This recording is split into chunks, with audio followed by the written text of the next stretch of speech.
All right. Good evening and welcome commissioners, applicants, and interested parties to the February 27th, 2025 meeting of the Cohasset Conservation Commission. My name is Valerio Romano, and I'm the chair of the commission. We'll be running tonight's meeting as we implement the Massachusetts Wetlands Protection Act, Chapter 260 of the Cohasset bylaws governing wetlands protection, and Chapter 263 of the bylaws governing stormwater management. The Conservation Commission meeting is now in session and being held on Zoom. If you have any questions for the commission, type them in the Q&A section of the Zoom application. Please include your name and address to be recognized. When called, please limit your discussion to 3 minutes. Present this evening on behalf of the Conservation Commission is the town's conservation agent, Charlotte Pechtel. I will now take a roll call of the commissioners. Please respond by repeating your name and saying present. Tom Bell. Tom Bell, present. Kathy Berrigan. Kathy Berrigan, present. Chris McIntyre. Chris McIntyre, present. Steve Magnell. Steve Magnell, present. And Valerio Romano, I'm present. Tonight, we have a quorum of 5 commissioners. I don't believe we have any minutes noticed for approval this evening. Is that correct, Charlotte? Yes, sorry, no minutes. Yep, just making sure. Now on to our first public hearing. In accordance with Massachusetts General Laws, Chapter 131, Section 40, the Cohasset Wetlands Bylaw, and the Cohasset Stormwater Bylaw, the Cohasset Conservation Commission is holding a public hearing tonight, Thursday, February 27th at 6:30 p.m. via remote participation on Zoom for a request for determination of applicability 2502 for work related to vegetation management, control, and maintenance activities along MBTA commuter rail rights-of-way property on behalf of Keolis Commuter Service. The public is invited to offer input by emailing cpechtel@cohassetma.gov. Details for access to the Zoom platform are on the Conservation Commission agenda online at cohassetma.org in the meeting's hearing notices section. The hearing is now open. So I understand, from looking at the correspondence that we may only be discussing the maintenance plan, or we may not be discussing the maintenance plan, but merely discussing the wetlands areas that have been marked. Is that correct? Hi, Matt. Could you introduce yourself for the public record, please? Hey everyone, yeah, I'm Matt Donovan from Benish, representing Keolis for this RDA. I will be going into the work that's included in the vegetation management plan, although that's not, you're right, this is for the approval of the maps, but I do want to, this is my kind of chance to every 5 years to update you on the management that happens each and every year as part of this 5-year vegetation management plan. Great. Do we have that vegetation management plan? Has that been, but that was 5 years ago, or do we have one? I didn't see it in the materials for tonight. Correct. The link was given in as part of the submission. Right now, it's just a proposal because we're required to get these determinations before we submit the proposed plan to the Mass DAR where it's permitted on the state level, and that's when you would have the opportunity to comment on it during that public comment period. Sounds great. I understand you have like a 5-minute presentation for us. Yeah, I'll keep it quick and then just kind of open it up to questions. So we bring this to your commission every 5 years, and we send, as part of the 5-year vegetation management plan, we send to your commission a yearly operational plan, which is a kind of a partner document as part of that 5-year plan. We send that to your commission, the Board of Health, and the Select Board each and every year via certified mail, and that gets a little more specific to what we're doing each year, and kind of gives like the mixtures we use for herbicides.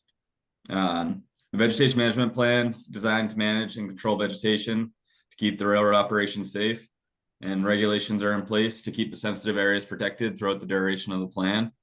The sensitive area restrictions are listed and described in CMR 11.04, as well as our vegetation management plan. The maps we provided are made for the chemical portion of the plan, but often dictate where mechanical methods will be used due to chemical restrictions. And I just hold off right there, and I'll pull my screen up to show these plans. You should be able to see them now. And it's 5 sheets of maps, so I'll just kind of scroll through it. at the end, but just so you can kind of see what I'm talking about. There are 2 chemical applications each year, one in the May-June timeframe that targets the roadbed of the track, and one in the August-September timeframe that targets the brush in the areas adjacent to the track. The sensitive areas that are marked with blue and yellow on the maps are restricted from the brush program, and only receive the roadbed application.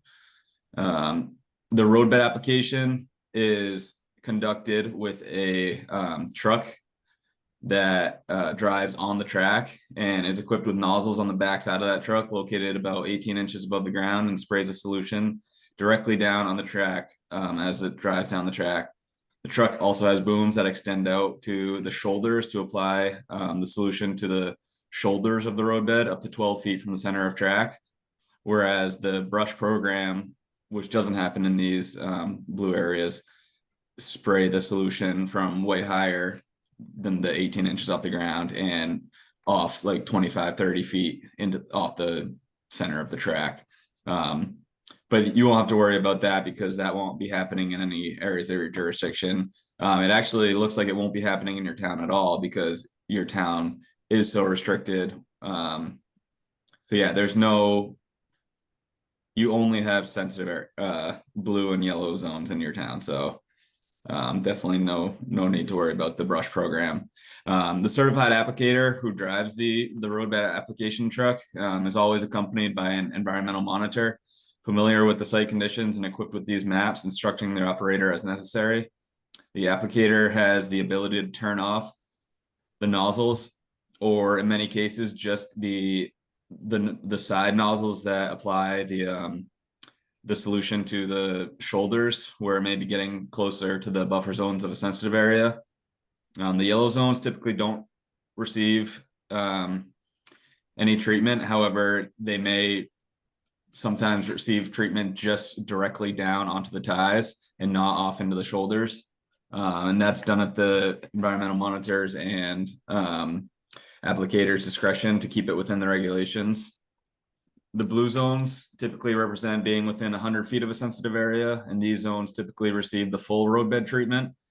But the environmental monitor is always on alert in these zones to shut the booms off if there's any areas on the shoulders that are wet, including if there's any water in the ditches or anything like that. The light blue zones will be sprayed once every year, which is the minimum interval in conformance with the regulations, and the dark blue every 2 years. In all these zones that have limited spray, more effort is put into controlling the vegetation with physical and mechanical measures to control the vegetation. The chemicals vary each year and typically chosen by the applicator in coordination with Keolis. They all come from the approved sensitive area material list provided by Mass DAR.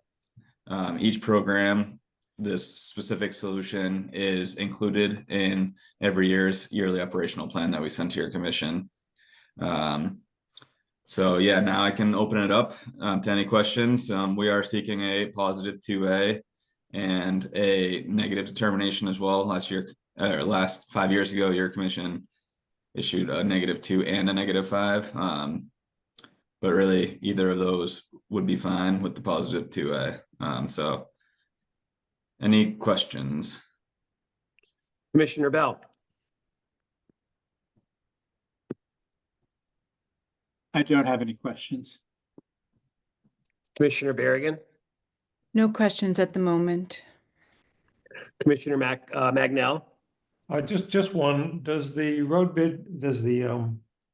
right-of-way area extend between where the fences normally are, and is that the only area you're spraying?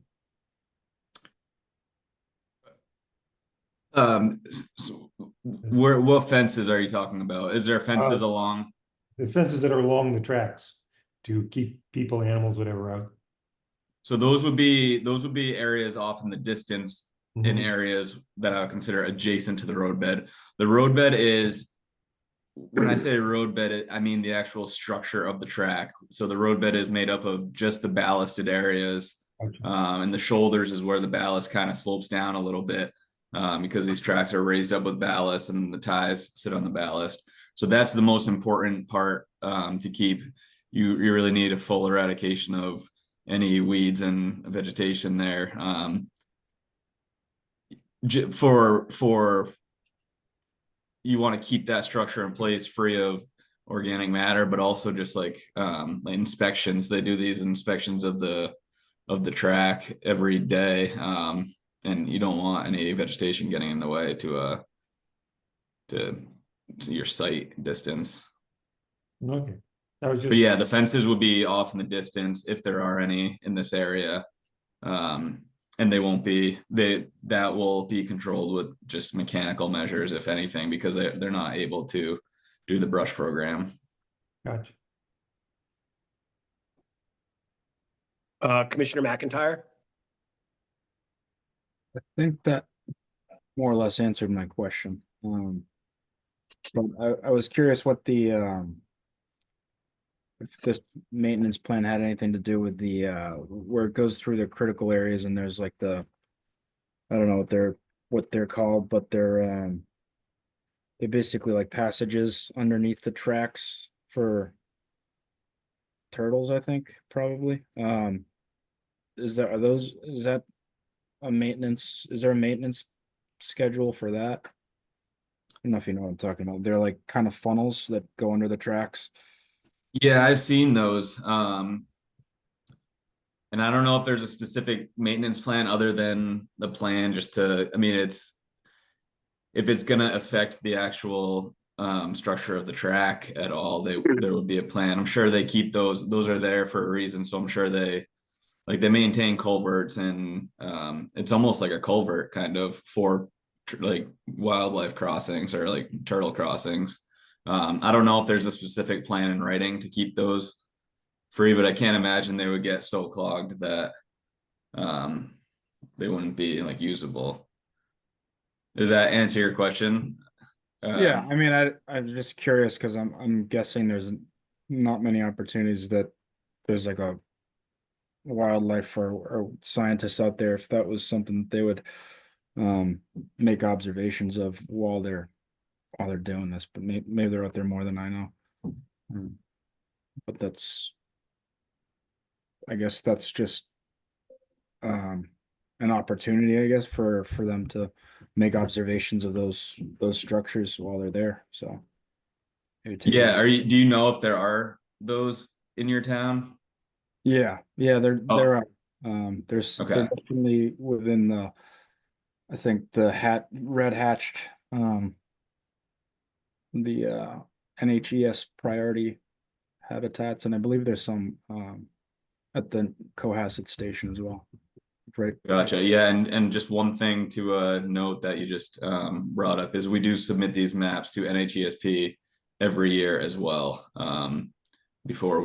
When we send them to your commission, we also send them to the NHESP, the yearly operational plan with the website for all these maps.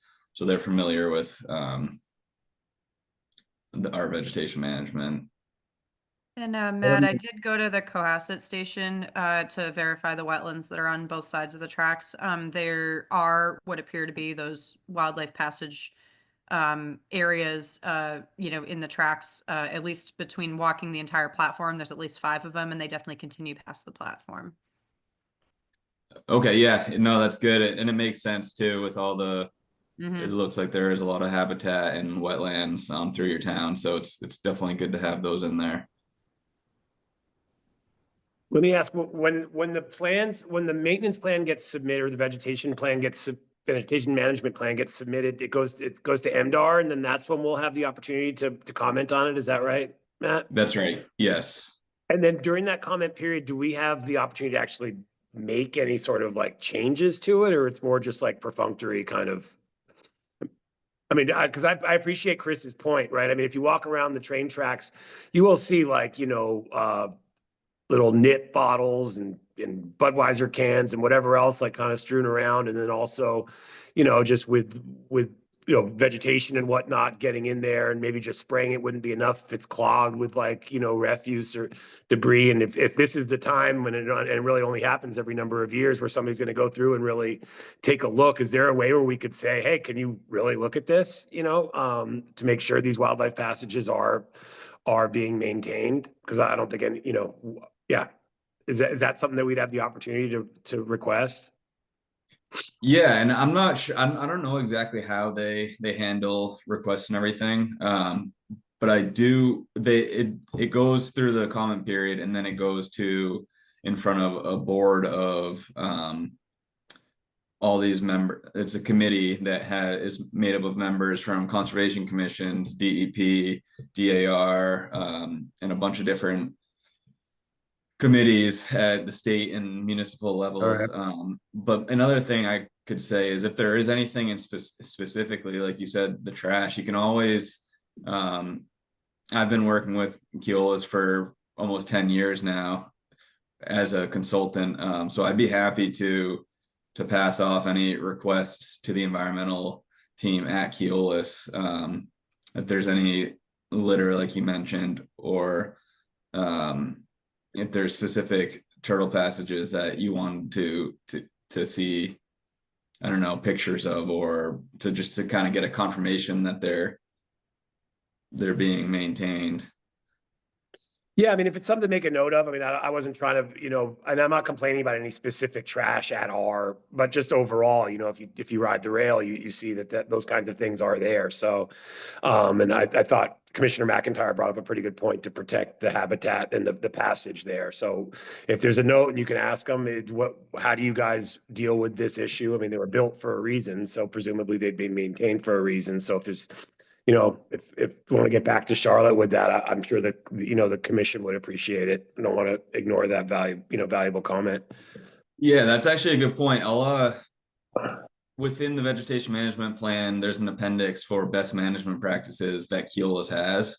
Maybe that would be a good bullet to add to that. So I'll write that down right now as an action item to add to our proposed vegetation management plan for when we do submit it to DAR. Awesome. That is a good point. It's not really anything I've ever thought of. So yeah, I'm kind of happy you brought that up. And then I guess I only had one thing. So I was looking at the correspondence for tonight's RDA, and it looked like at least one other municipality, although all of them are giving you the -5 and the +2A, but it looked like one of them did have some addition to the maps since 5 years ago, and you guys incorporated that in yellow. It looked like that was one of the correspondence. Is that right? Yeah, it was a very small yellow zone that we added, and it was just a yellow zone like you see here near the milepost 20. It was just on one side. It was probably a yellow zone for like 50 feet of track, just to encompass or to capture a wetland that they had that I think they had just added to their municipalities GIS system. So we just accounted for that, and they gave the RDA. I sent them an updated map the next day just to show that small change. Do you know what their process was? Because I wasn't on the commission 5 years ago, but I mean, if presumably it was just sort of like, approved because we don't really have a lot of, it's got to get done, right? 5 years. And so it could be, at least 10 years probably since anybody has verified that these maps are accurate. And over that course of time, I think these things do change some. Do you know what their process was for sort of like comparing your maps? Because I was talking about it with our agent, and we're sort of like, without some major other expense, do you know how they did it or what their process was? Are you talking about other towns' commissions? Yeah, when somebody added a yellow strip of 50 feet or whatever, they said, well, look, we found these new wetlands, and presumably that, or I don't know, but that might have been in response to, the hearing, hey, we're coming before you to approve these maps. And we would probably just sort of sign off on them, and that would probably be fine. I'm not trying to belabor it, but if towns are taking this as an opportunity to sort of, verify the wetlands and, and which areas, and it looks like you're not doing that super high level, spraying anyway, so we're fairly protected no matter what. But are there but if they added a yellow, that would be a no spray section, right? So I'm just wondering if you knew what that other municipality's process was for verifying these maps, because that we're basically going to vote to give you the 2A and the -5, presumably, I don't know, we haven't taken the vote yet, but I was just wondering if, if there was anything that we should be doing in between, yeah. So I Since would you've been say, working with lots of other towns doing this, right? And so, yeah, I'd like to gain from your wisdom from working with them, I guess is the way best way to say it. of course, yeah. So yeah, we bring this to 103 different towns that Keolis runs through. I'd say the vast majority of them, maybe 90%, just kind of do a desktop delineation, so to speak, and kind of just to look at these maps and kind of compare how they should look. Okay. And we have been out in the field to confirm that these markings are here, and update the markings that don't show. And when we do go to update those markings, they're we make sure that it's in the right place and it's still accurate for what's still there for like the field conditions. So if there is a culvert and we may need to, the marking used to be here, we may like move it back a few feet, or but there isn't many like site visits. It's a hard to coordinate that. I think most towns just kind of do their best with like almost like just a desktop delineation, Sure. I guess. And Matt, I did walk the areas that we had previously discussed, so I can confirm. I did provide like a markup to the commission of these plans of where I walked and what I verified, at least like as best as I could, of course, because I'm not allowed to go on the tracks. But yeah, from the Cohasset Station on North Main Street, from a couple of the intersections that I was able to access and look at the wetlands. This was actually a pretty good time of year where you could see the obvious signs of hydrology and, frag and the briar and, obvious wetland species, that were kind of evident, at least as far as I could see. But obviously, driving along the roads, of course you can't see the tracks 100%. So there was a large section after Sawyer Street that I obviously wasn't able to access, but at least in the sections that I'd mentioned to you, I was able to, at least on site, without being a wetland scientist, verify that there were definitely wetlands there. So Great. Good. Yeah. No, I'm happy you were able to at least see some of it. Mhm. And if there are any areas of concern or anything, I'd be happy to take a deeper look into it. But I can say that I've reviewed these before this meeting, just like another review, and I see everything I see looks to be well within the conformance of the regulations for like the setbacks and everything. So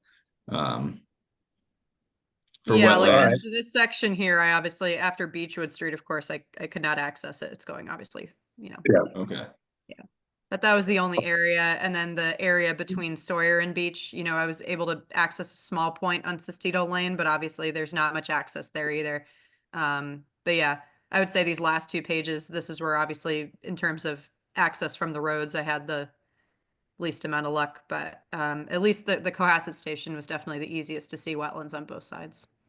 Yeah, that makes sense. Thank you, Charlotte and Matt. So with that, I don't know if any other commissioners have any other thoughts or comments, or else we could entertain a motion to keep it moving forward so we keep the tracks running. And if any commissioner were to make a motion, looking at the DOA form, it would be a positive 2A in terms of the boundary delineations are confirmed as accurate. Resource area boundaries confirmed in the determination are binding. Blah blah blah. Regulations as determined in the determination's valid.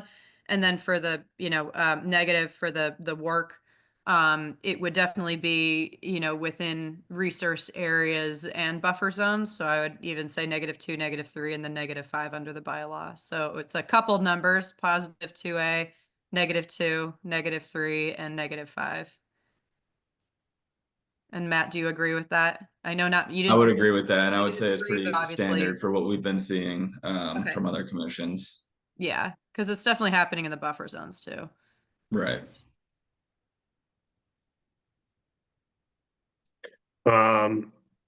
Okay. Hold on, I'll bring it up. I can make the motion too. Sorry, I was just looking at something real quick.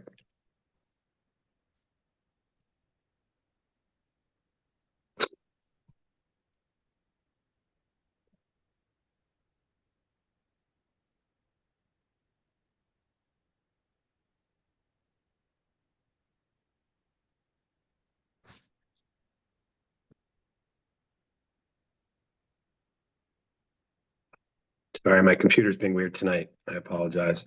So I'll make a motion that we issue a positive determination 2A for and a negative determination 2, 3, and 5 for the exempt activity of what would we call it? Vegetation management along the MBTA in Cohasset. And it would be for RDA Oh, 25. yeah, sorry. Yeah, 25003. Is that what it was? Oh, 02, sorry. 2502 for RDA 2502 on behalf of MBTA and Keolis Commuter Service. Do I have a second? Berrigan, second. All right, let's do a roll call vote. Commissioner Bell, Tom Bell, aye. Commissioner Berrigan, Kathy Berrigan, aye. Commissioner Magnell, Steve Agno, aye. Commissioner McIntyre, Chris McIntyre, aye. and Valerio Romano, aye. That motion passes unanimously 5-0. Thank you, Matt, for presenting to us tonight, and we look forward to checking out the plan and seeing if our turtles will be protected. Yes, thank you very much. I'll make sure of that. You guys have a good All night. right. Thank you. Yeah, have a great night. All right, next. Oh, yeah, so that hearing is closed. Public hearing for RDA 2502 is now closed. In accordance with Massachusetts General Laws, Chapter 131, Section 40, the Cohasset Wetlands Bylaw, and the Cohasset Stormwater Bylaw, the Cohasset Conservation Commission will hold a public hearing tonight, Thursday, February 27th at 6:30. It's now 7:01 via remote participation on Zoom for RDA 2503 for proposed construction of a 4-foot wide asphalt sidewalk, including installation of an erosion control line, limited vegetation clearing, and grubbing existing turf at the Cohasset Middle School by DPW Superintendent Brian Joyce. The public has been invited to offer input by emailing cpectel@cohassetma.gov. And as always, details for access to the Zoom platform are on the commission's online agenda. That hearing for RDA 2503 is now open. I understand that the DPW is mainly looking for input from the commission for this town project. So Charlotte, is Mr. Joyce available to promote? What should, please follow up. Unfortunately, I think he's on vacation. So Cam and Brad, I think it's just you two. Would you mind introducing yourselves for the public record?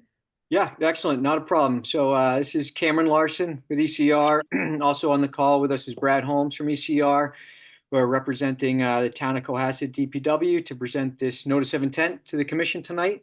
It's a fairly straightforward proposal. DPW is looking to expand a sidewalk at the Cohasset High School. What I'd like to do is first share an aerial image just to give everybody, kind of orient everybody here where we are on site. So this off to the left, top left of the screen, this is the Cohasset High School. This is Pond Street that runs right through the middle. So where we're proposing the work, where we're looking is this entrance to the high school off of Pond Street. I'm going to switch over here to our plan that was submitted with the RDA that shows the location of the proposed work as well as the wetland resource areas nearby. So ECR completed the wetland delineation at the site. We located a bordering vegetated wetland off of Bancroft Way here in Pond Street. It's shown in green with the flag numbers on the plan there. So the proposed work is within the buffer zone to the bordering vegetated wetland. This yellow depiction here depicts the proposed sidewalk extension. There's an existing sidewalk here that's utilized by the school.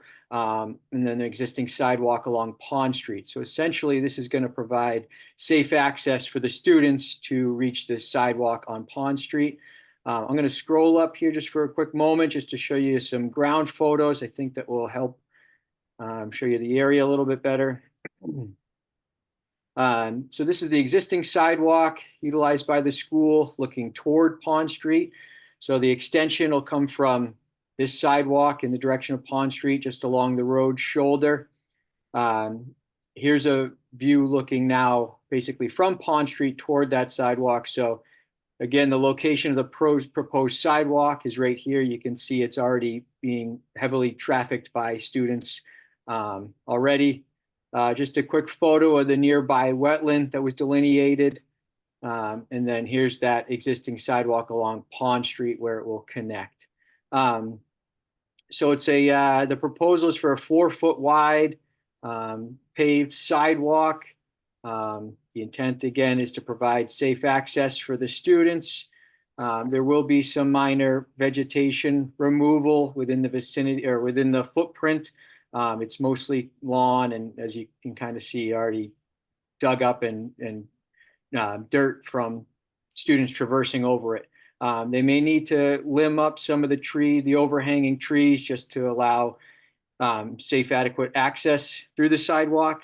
Prior to the start of work, erosion controls will be installed. They'll be maintained throughout the duration of the project. And it's our opinion that this work can be done without any disturbance to that wetland system, and be completed in a timely manner to provide access for the students. So if the commission has any questions, I'd be happy to address those. We're seeking the commission to make a negative determination that this work doesn't require the filing of a notice of intent. Thank you very much. So I'll turn it over to the rest of the commissioners, but let me ask real quick. I mean, this is my house was actually in one of those pictures, and this was right across the street there. I'm all for it. My kids are at the schools, but I mean, you're increasing impervious surface in the buffer zone. Is there an exception? Like, why wouldn't this require? I mean, an NOI. I know it's town work. It's small, but like, which negative do you think is appropriate? And maybe we could turn that to Charlotte. But before we get into everybody else's questions and belabor it, I'm not sure why we would get a negative on this. I'm not aware. I can look it up right now, but I'm not aware of exceptions in terms of sidewalks under our bylaw or the Wetlands Protection Act. It would also require the filing of at least an administrative stormwater permit if it's going to increase impervious by, I think it was 740 square feet or something like that. And I don't know if that includes the curbs. But it is in the 50-foot buffer. So yeah, I'm not aware of any sidewalk exceptions. I think I don't want to speak for Brian 100%, but we had talked to him a little bit before. And I had let Brad and Cameron know that I think the town was mostly looking for feedback from the commission through this submission. I think they had anticipated a positive determination that it would require the filing of notice of intent. But they definitely are still trying to figure out the logistics of how to do this project in terms of, account finances or, the details that I'm not privy to right now. So I think they really just wanted to see what the commission's input was with this and what they would probably want to see on the plans. Thanks, Charlotte. Cameron or Brad, do you have anything further to add based on what Charlotte and I sort of, chimed in on as what the options are? And maybe I'm mistaken, and there is an option for a negative here, but like Charlotte said, you still have to get an administrative stormwater permit. But Cameron or Brad? Yeah, I think the ability to the proposal in front of you tonight is the idea is that the work's minimal in nature. It's a modest sized sidewalk. It's essentially within the developed portion of the site. There may be some minor vegetation removal, but the work can be completed without any impacts to that wetland, that adjacent wetland. So for that reason, it would be our opinion that the commission could issue a negative determination because there's no impacts to the wetland itself. I'll add a little bit to what Cameron explained, is that we had this in the works for a year and a half. And I think we established it in the beginning within RDA because it was kind of minor. It occurred in that existing grass pathway. Might have to move a couple signs, prune a couple bushes, but other than that, it wasn't a significant project in the scope of work. However, it is within the commission's 50-foot buffer zone, obviously. And I know that the commission looks more stringently than others with work inside the 50. So if that's something that has to proceed with a notice, as Charlotte explained, our intent was to present it and get some feedback. If we have to go to the next level, then we'll coordinate on that. But as far as an administrative permit, for stormwater, we can certainly pursue that as well. But this is a kind of a need project that we had set up and then came back to with some direction from Brian Joyce to get the kids out of the street and onto a more formal sidewalk. It's not going to be curved on either side. It's more just trying to use the terrain and with some minimal grading to put a paved 4-foot wide sidewalk. Yeah, and it does, I mean, it's a safety thing for kids. It's right there. It's sort of, it's disturbed area anyway where the sidewalk's going to go. I don't know if it presents a big environmental concern. I'm just trying to figure out whether, the only two negatives that possibly would work would be 2 or 3. But let's just run through the other commissioners and see what their thoughts are. I'm sure one of them will help us figure it out. Commissioner Bell? Yeah, I wonder if you'd put up the map again. Cameron? Yeah, that's a good one. So a couple of observations, first of all.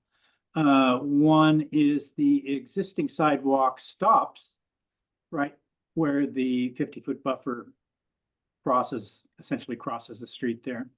So I just wonder about the history of that, whether a previous commission had allowed the sidewalk to be constructed, but only to that point because the rest of it was going to go into the 50-foot buffer. The second observation is the crosswalk directs kids right onto the dirt path, which I guess is not unusual considering that there's no path on the other side of the road either. My question is it feasible, first of all, to put that crosswalk where that brown car is and build a sidewalk on the other side of the street?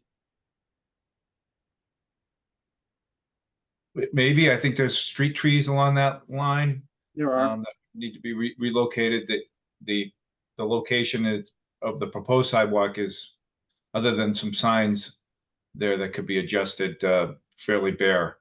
I think possibly that the sidewalk to the existing sidewalk might be in that configuration because it provided access from that people coming out of the parking lot, coming out there and then using that sidewalk. But maybe there's a filing in the town that pertains to, why it didn't go further towards Pond Street. But I'm almost thinking it maybe was intended for access for the parking lot. Yeah, I mean, obviously, there would have to be a crosswalk across that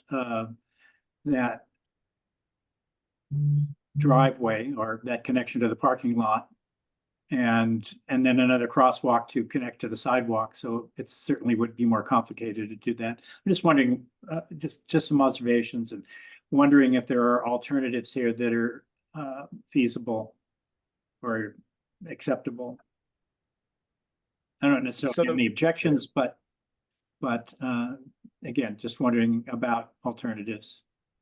Tom, I don't know if they would solve the problem because the field and the track are sort of on that side.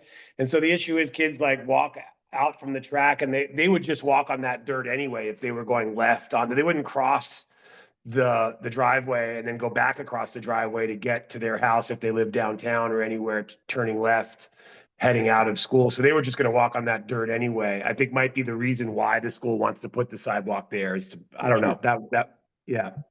But of course you could thwart that by moving the trees to the other side of the street, making it a little bit more difficult to walk on the dirt.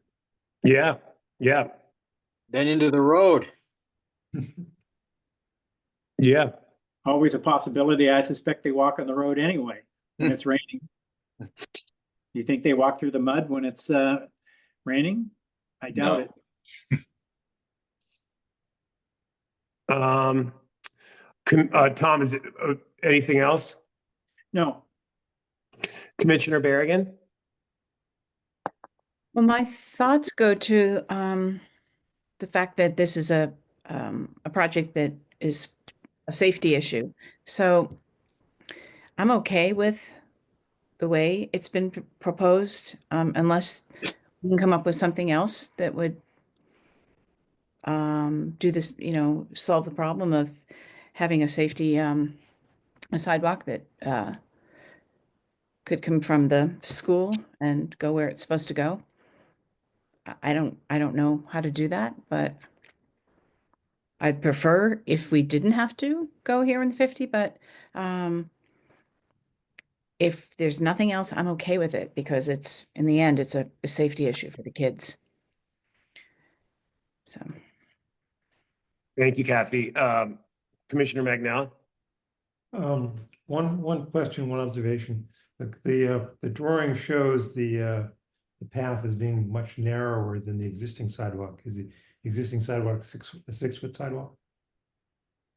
I'd estimate it between 6 and 8 feet. Okay, so basically you're turning it into a very narrow path just because that's what'll fit there. Yes. I mean, the only other possibility I could think of was for you to actually shift the roadway over. That way you already have a paved sidewalk going down, but you'd have to move the roadway a little bit there towards the south. Anything else, Steve? No, that's it. Commissioner McIntyre? Yeah, I mean, I hear the sentiments, and I'm all for the safety and getting making sure the kids can, walk safely. But I just don't feel this is something that it's in the 50, so I feel like I'd want to know. I'm thinking back to the Sawyer Street sidewalk, and we want to know, it's with it being within the 50, even though it is, narrow and not very long, still want to treat it like it's in the 50. So I'm not even sure how, can we even give a variance with a negative?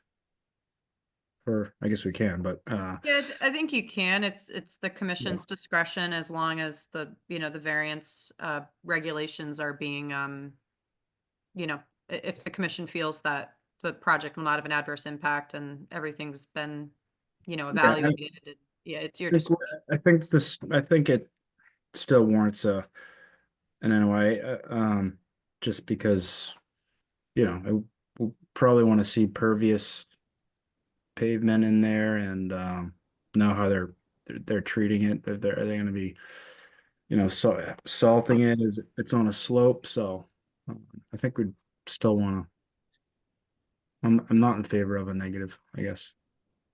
If it were to come to a negative, if that would be the vote, Charlotte, would that just be a -3? And then whatever conditions we came up with? Brad and Cameron, just to confirm, this is not in bordering land subject to flooding, correct? Correct. Yeah, so just within the buffer zone, -3 and hold on. I think that's the only possible negative that it could -3 be. with any conditions, and then -6, excuse me. Okay, yeah.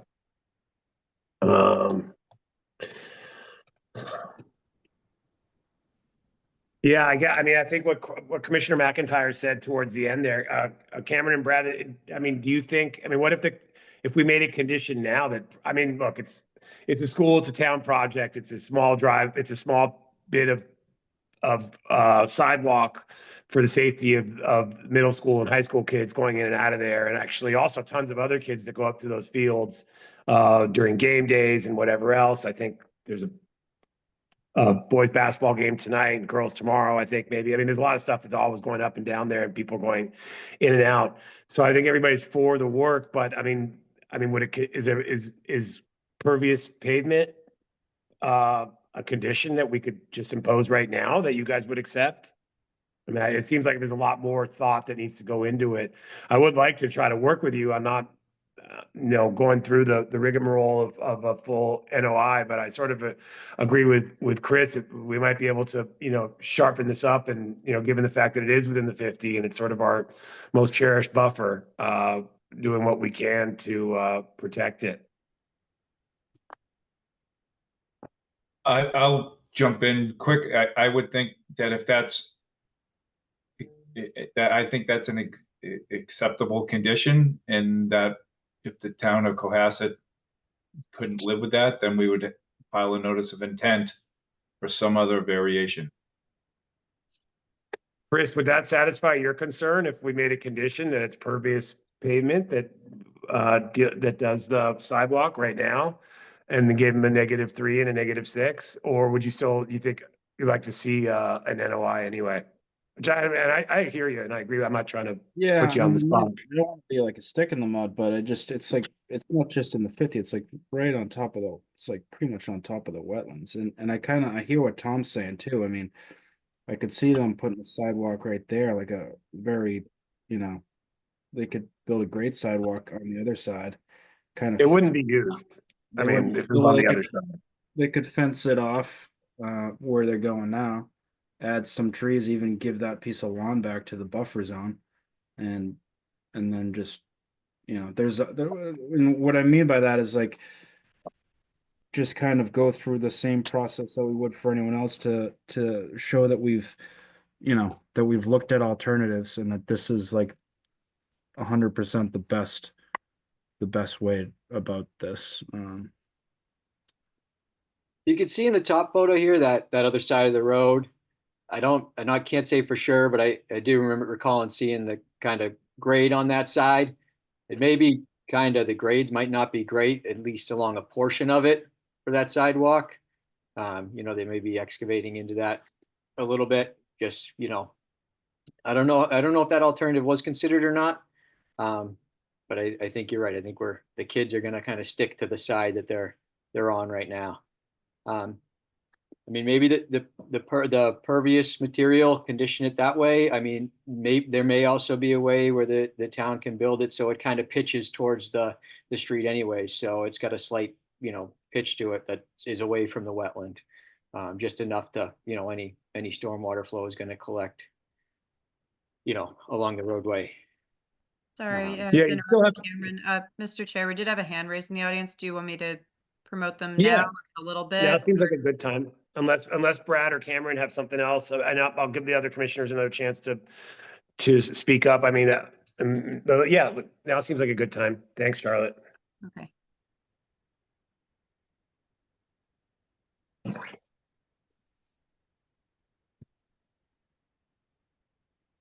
Hi, Paul. Can you just introduce yourself and your address for the record? Sure. Actually, it's Thank Katie you. Dugan, Thank you. 100 Black Rock Road. Sorry, my son is still logged in on my Zoom.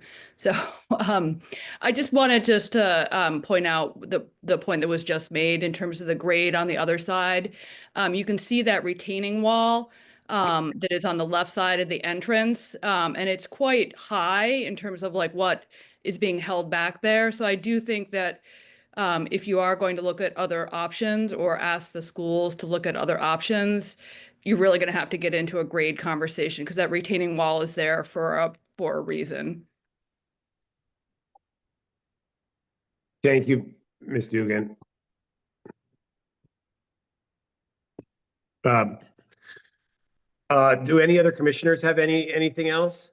Yeah, I have some further comments. I am concerned about this being 4 feet wide, and it's not very, it should be wider. I think it should match the existing one, and And I also agree with the last comment by Ms. Dugan that it's probably not feasible, and also Mr. Larson, that it's probably not feasible to work on the other side of the street. So since we are working in the 50, and if we are going to grant a 4-foot, I think that we really ought to consider widening, but at the same time, perhaps we can recover the sliver of lawn there, and perhaps add some sort of barrier so the students, if it only is 4 feet wide and they're walking 2 or 3 abreast, somebody's going to be in the mud or somebody's going to be on the street. So I think there needs to be some way of steering students, if that's even possible, to use the walk. But I do think that it should be wider than 4 feet. And again, recovering that strip of lawn and replanting it as rewilding it. There's just a triangle there between the, I think that's a property line there, red property line, and the, want to bring that back, please? Are you thinking this area? No, I'm not. You want to bring the map back, please? I'm thinking about, let me see if I can draw on it here. Oh, come on. Oh, that. Hang on 1 second while I figure out how to draw on this again. I'm not sure I can. In any case, if you do go. Tom, the annotate button, at least for me, is in the bottom left, slightly above my audio. and Oh, yeah, video. yeah, sorry. There it is. Thanks. Yeah, so if you do go 6 feet, sorry for the wiggles. This area, I think, should probably be reclaimed. And some sort of something to deter people from wandering off into this area and wandering off the sidewalk, which might in fact enlarge the area of disturbance.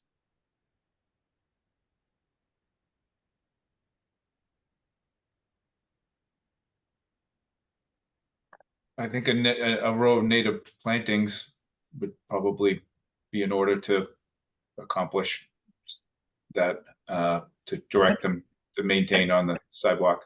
And perhaps some student involvement in a little patch of rewilding. I know that there's a group in the high school, that the green team, that might be recruited to pass the word at the very least, and maybe even pitch in. Charlotte, can you quickly pull up a near map to the most recent 2024 imagery? There's actually, Tom has a great idea, and there's like a manicured piece of lawn that is inside the 50 that would fit right. It's like a little notch out that could easily be kind of, that would The image I brought up earlier is from Near Map, if you want me to pull it up, Charlotte. Oh, sorry, what was that?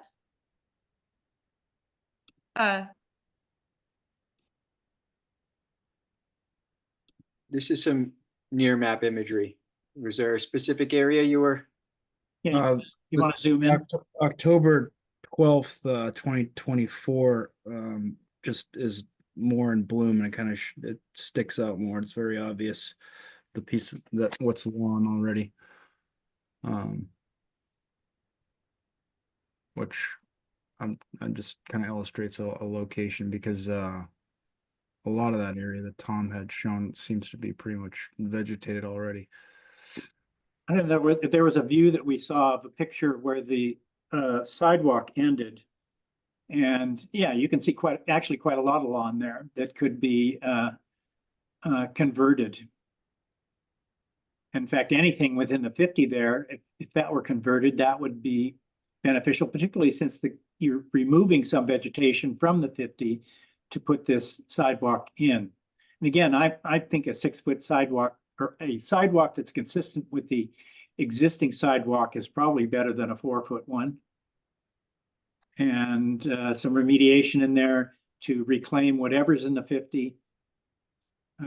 Stop mowing it. doesn't serve a purpose to be mowed there. So why do it? Yeah, I would be good if we, I would be good with that if we kind of condition it to plant, that lawn area with, Trees and shrubs? trees and shrubs and, put, pervious, pavement, and I think that would make it, acceptable. Just again, this being the 50, it's like it's tough just to issue a negative for something. We've never issued a negative for.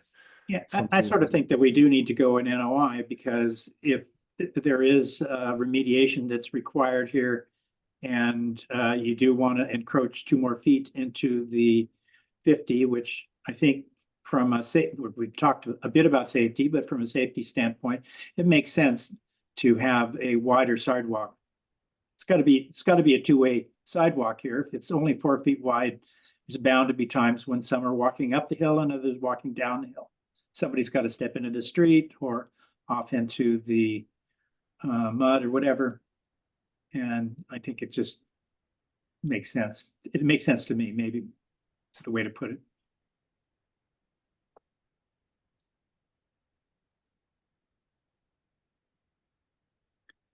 Well, I mean, if Yeah, that's, if again, that's the way the that's, commission is, that's complicated enough so that I think it would require an NOI and a revised plan and planting plan, the whole works. we'd be happy to prepare a planting plan for that area, and if the commission's most comfortable with proceeding with an NOI, then that's the direction we'll go. We don't want to put you guys in a spot where you're, doing something that you aren't comfortable with. So I think everybody's on the same page that, the sidewalk's a good thing. And I think there is a little bit of opportunity where we can make some improvements. As to the size of it, we'll run that by DPW, see what they think is most appropriate. If they think going bigger would be better, I'm glad we have your blessing on that. And we'll proceed that way. Well, I'm only one of. Well, it sounds like we have at least 2, Tom. So does somebody want to make a motion to issue what is it, a positive determination, requiring an NOI? Let's see what that would be.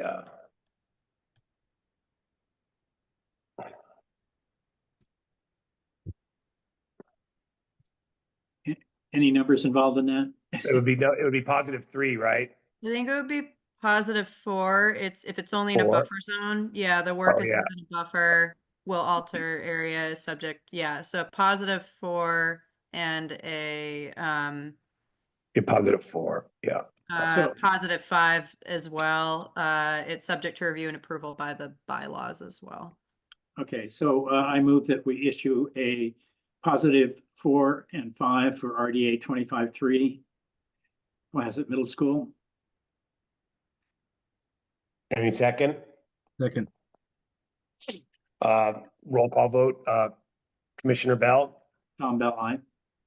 Commissioner Berrigan, Kathy Berrigan, aye. Commissioner Magnell, Steve Magniel, aye. Commissioner McIntyre, Ms. McIntyre, aye. and Valerio Romano, aye. That 5-0 for a +4 and 5 for and 5 for Cohasset's bylaw. Thank you guys very much. I mean, I think it's going to be met favorably. Just let's see if we can button up and have a more full discussion as to exactly what the final project looks like. And I appreciate your guys' effort on keeping our kids safe. Yep, thanks for the discussions tonight, and we'll work that up and be in front of you again soon. Great, thank you. Thanks. Public hearing is now closed. Thank you. Guys. Thank you.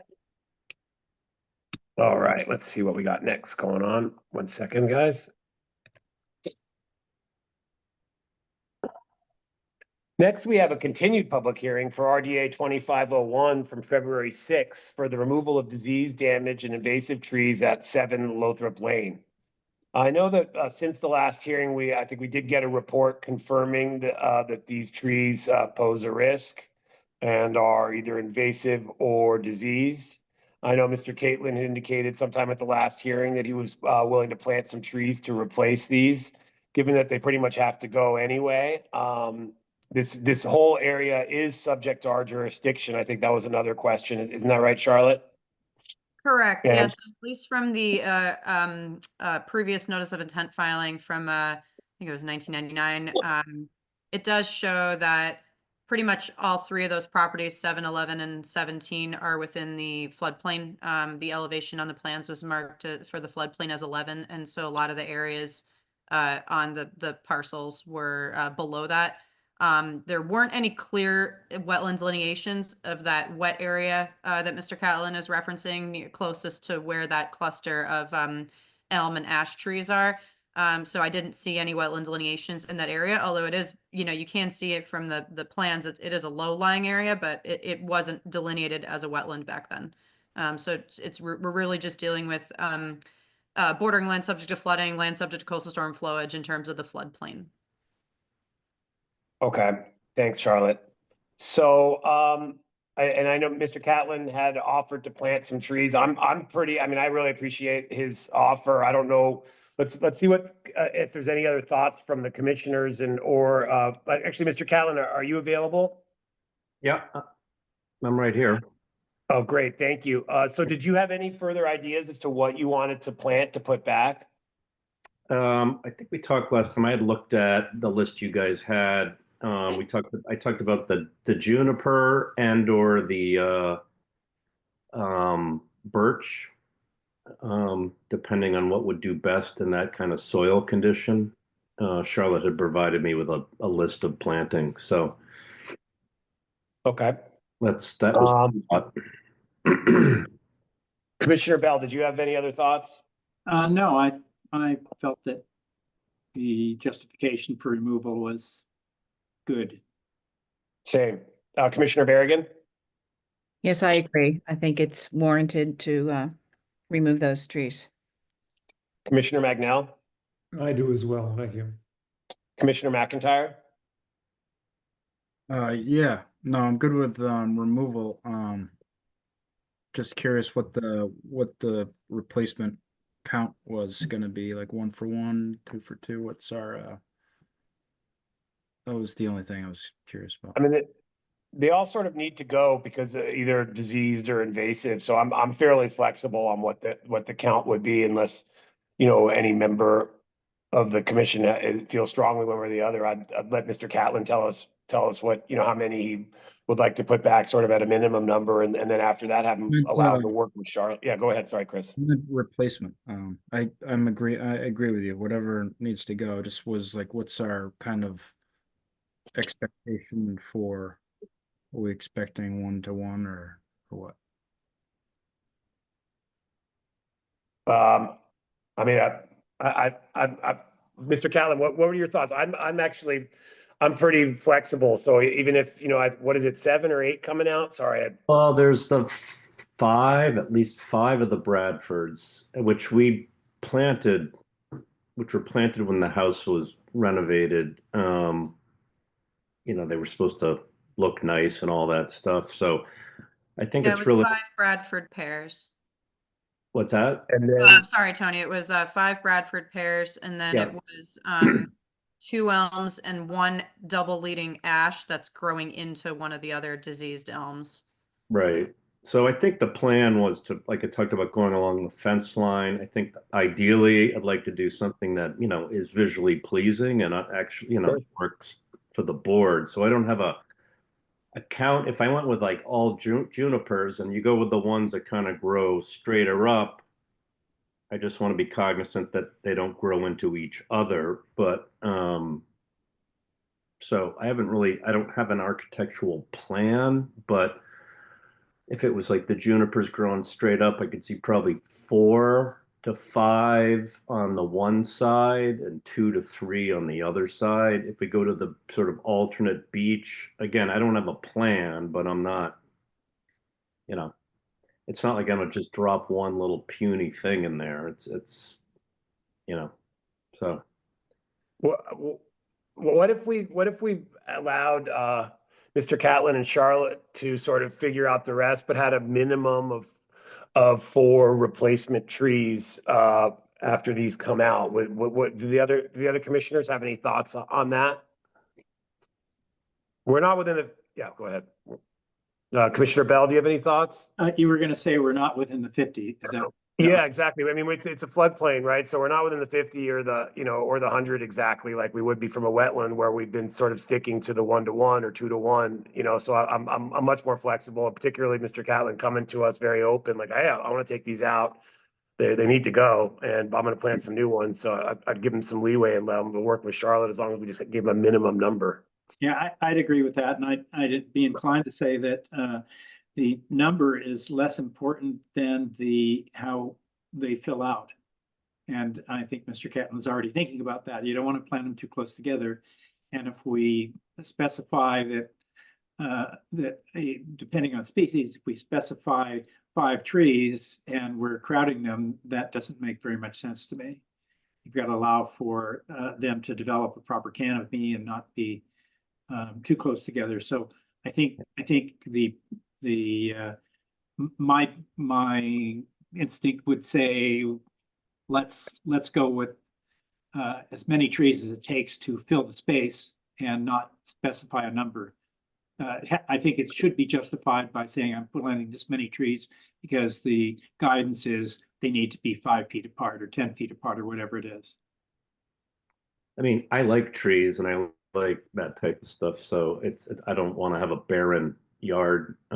So I think you can take comfort that whatever gets put in will be appropriate for the environment and will look good. So, I mean, I'm happy to work with Charlotte as the weather permits when we start to think about putting stuff back in. But, yeah, this whole project really is it's a nice to have. It's not a have to have, but the nuisance of constantly cleaning up after diseased trees, it's gotten, that's why I'm here.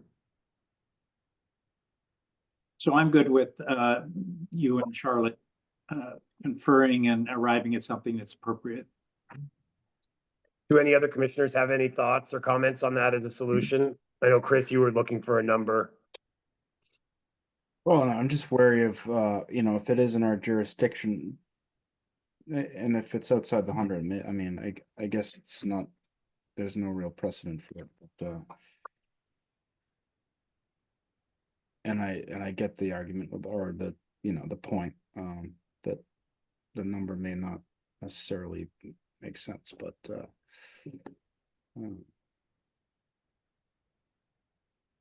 So you think it'd be fine to just allow Mr. Catlin to work with Charlotte to, yep. If no other commissioners have any other, thoughts or input, I would think,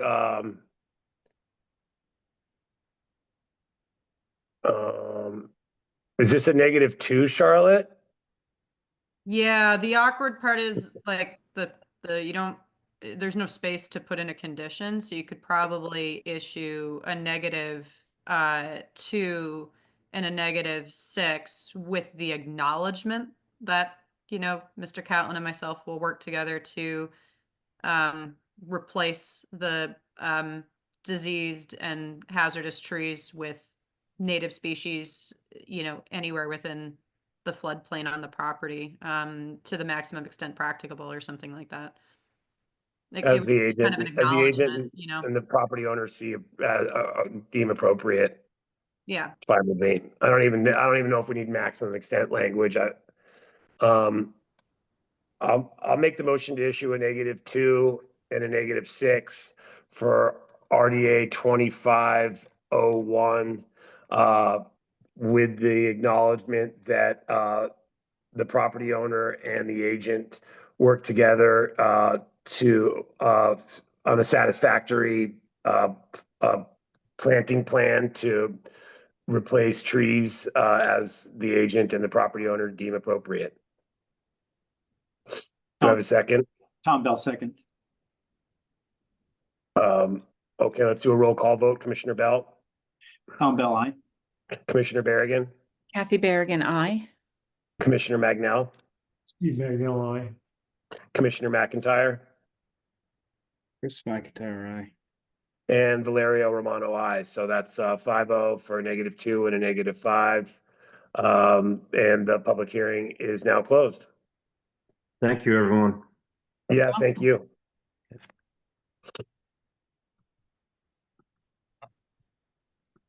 I don't know how I exit. You're good, You thanks. can stick around. The hearing's not going to go as late tonight. I was gonna say, can stay in the audience if he likes, if anyone. Next, in accordance with MGL Chapter 131, Section 40, the Cohasset Wetlands Bylaw and the Cohasset Stormwater Bylaw, the Conservation Commission will hold a public hearing tonight, February 27th at 6:30, where it's now 7:45, via remote participation on Zoom for Notice of Intent 2507 at 53 Windy Hill Road to install an addition and driveway reconfiguration for Chad Gutner. The public have been invited to offer input by emailing cpectel@cohassetma.gov, and details for access to Zoom are on our online agenda.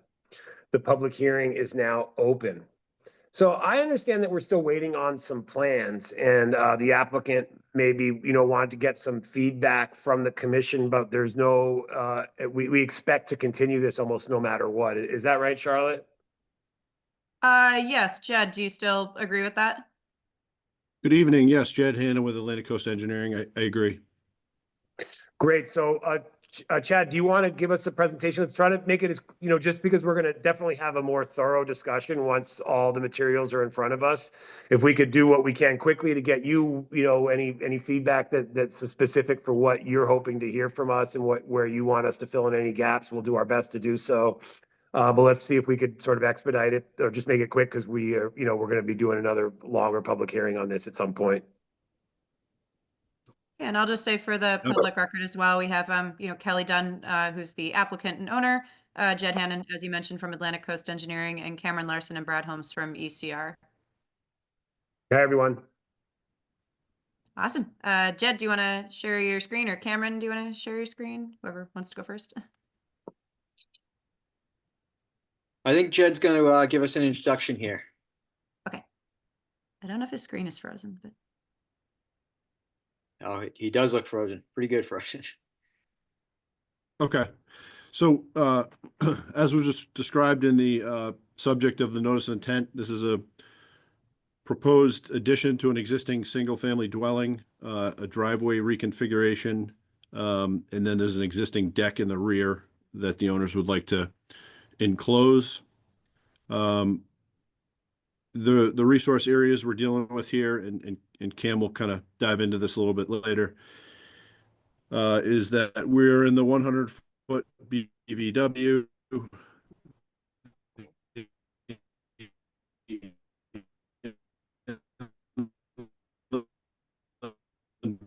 Jed, I'm sorry to interrupt. Your sound was going in and out. Turn your camera off, maybe. Sometimes Yeah, we camera- lost you for a second there.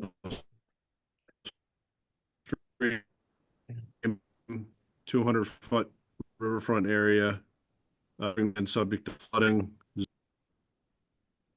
Oh, Yeah, he needs to reconnect anyway. Let's give him a quick minute, and there's somebody else from the applicant team. Oh, there you go, Jed. You're back. Jed, can you hear us? All right.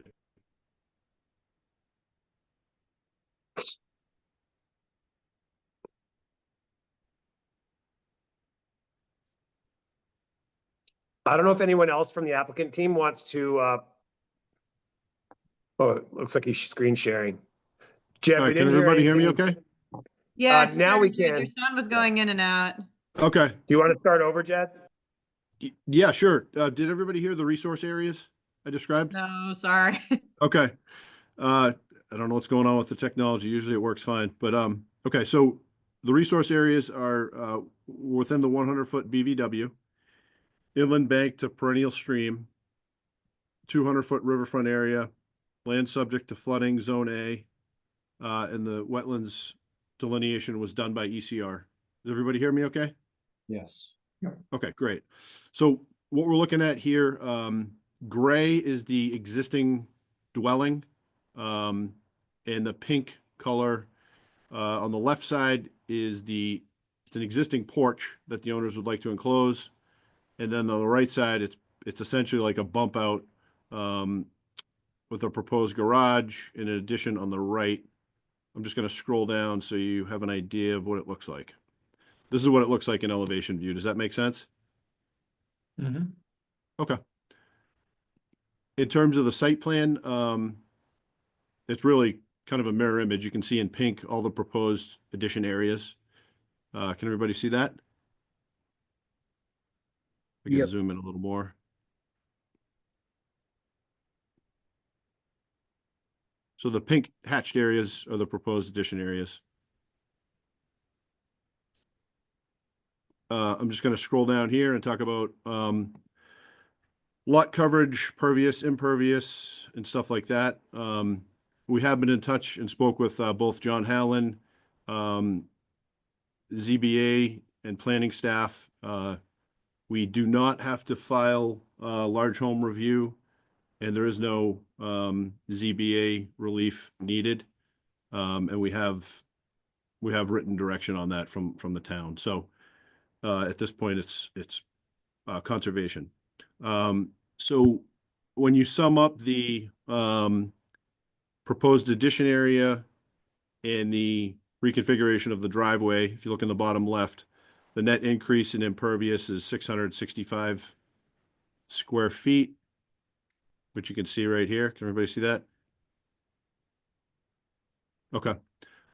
So given the stormwater bylaw regulations in town, we are proposing a stormwater plan and Caltex at the rear of the property. Test pits were done, and we did a stormwater report. Matt Pike, who works for us, prepared the stormwater report. We did 2 test pits, as you can see in the top right corner. And those test pits are shown on the site plan, basically those circles with the black marks. So very close proximity to where the Caltex are going to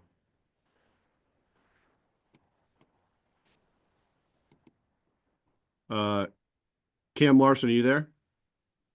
Yes, I'm here, Jed. Yep. Okay.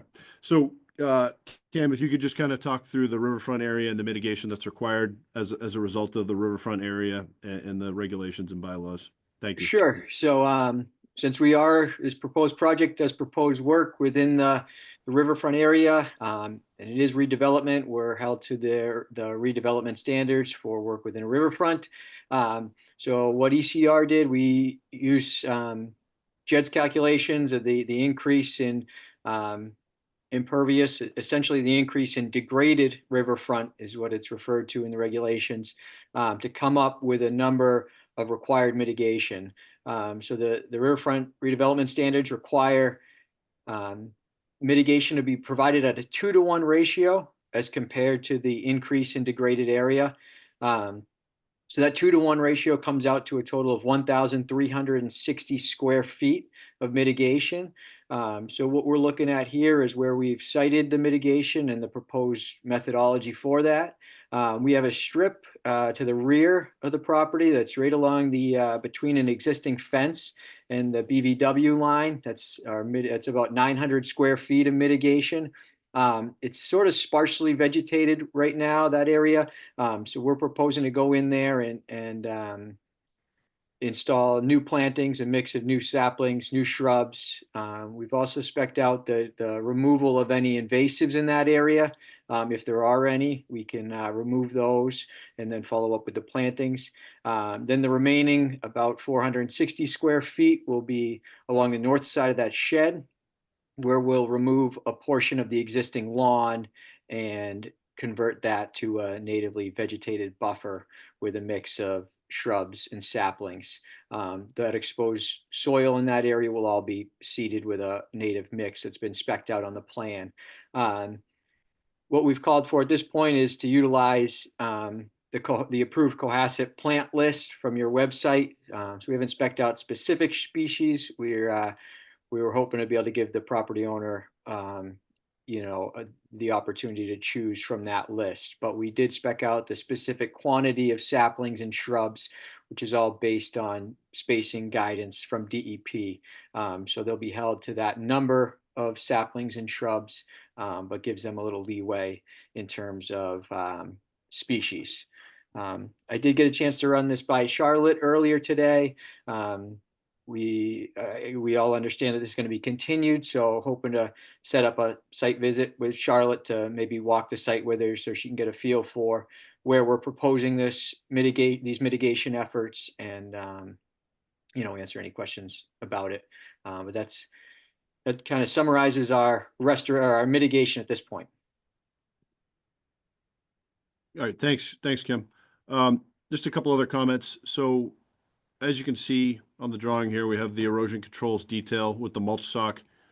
That would go around the perimeter of the property, obviously taking important note of the contours. So basically it would parallel the entire property line on the left, the rear, and the right side.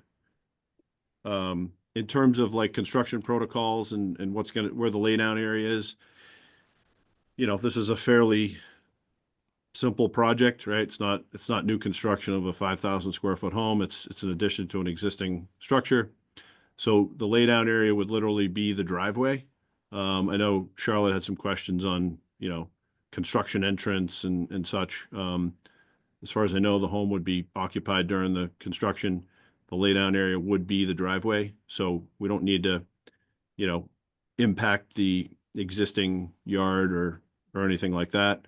I know Town of Cohasset has a bylaw with respect to ledge. As you can see in the front right, there's a ledge outcropping. There is no proposed work at all there. We don't see any other ledge on the property. If we do encounter it, obviously we'd be in touch with the commission. And that's really the bulk of the presentation. We'd be happy to answer any questions you may have and any feedback. Thank you.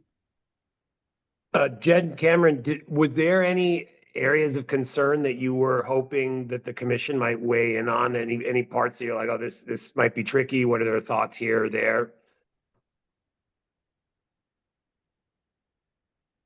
So sounds like a no. Yeah, no, I don't think so much in terms of mitigation. We'll happy to review it in the field with Charlotte, but I guess, the commission's comfortable where we're citing it right now. That's, helpful to know. Commissioner Bell. I'd like to see the mitigation planting plan again. Absolutely.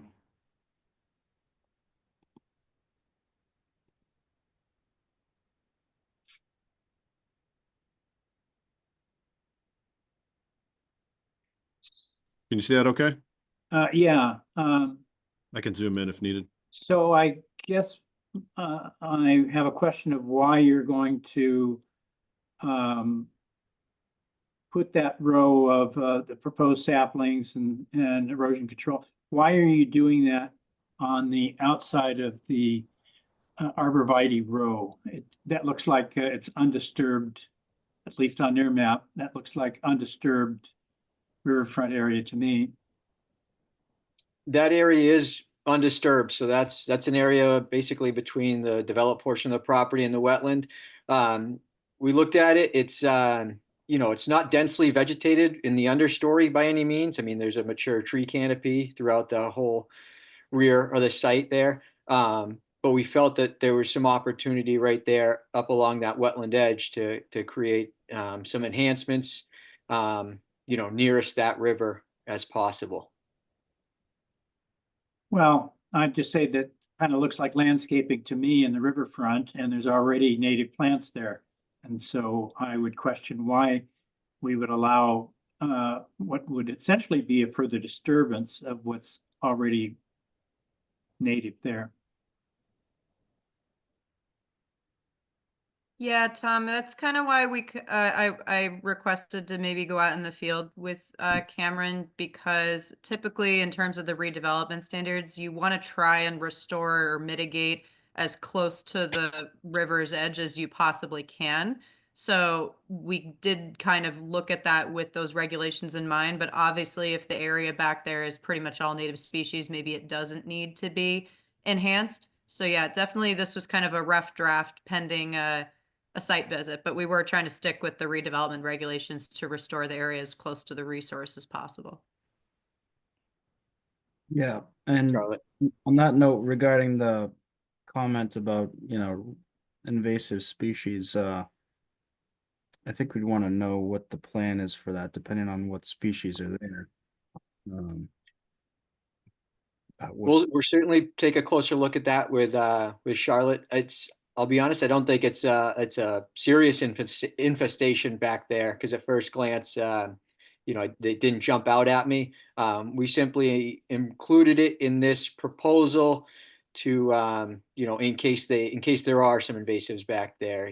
Typically we see some honeysuckle, Morris honeysuckle shrubs in the inner buffer zone like that. So what we've detailed in the proposal right now is simply hand removing. So flush cutting the woody invasive shrubs at the base of their stem, and then using a spade shovel to excavate the root mass, and then utilizing that location for new plantings. So that's where the proposal stands at this point regarding invasives. I mean, that's right up against almost right up against the stream itself. It's within a couple of feet of it. So I'm not sure that I'm real happy about seeing anything done there at all. Well, that's the input we were certainly looking for tonight. So that's, we'll absolutely consider that. And I think a site visit with Charlotte's gonna help, and we can, rework it as necessary. I would be in favor of removing the arborvitae and rewilding that. That may be an option as well. They're big out there, but they could certainly be removed. But I don't know if our team hasn't necessarily discussed that option, but we'll consider it.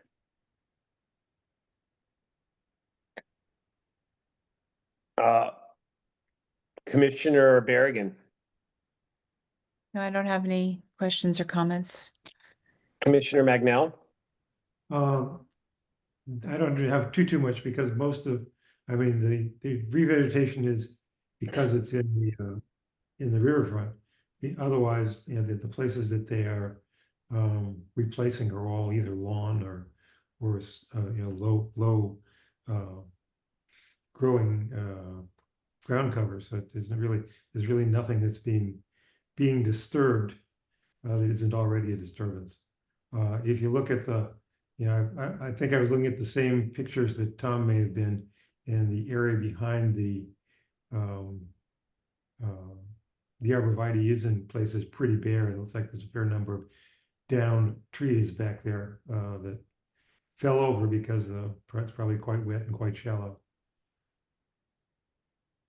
So that does mean that I would think that some of the rear could be revegetated. It's been just kind of left to be wide open, as opposed to being a wetland. Commissioner McIntyre, did you have anything else? No.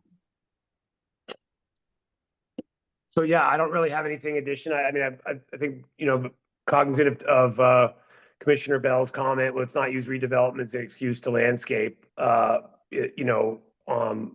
I'm not sure that's what's happening. I definitely trust Charlotte to go check it out. I don't know if anybody else wants to go with her just to take a look, particularly at that, but I appreciate the development team, the applicant coming forward and chatting with us tonight, and you sort of have a sense of what the main concerns are.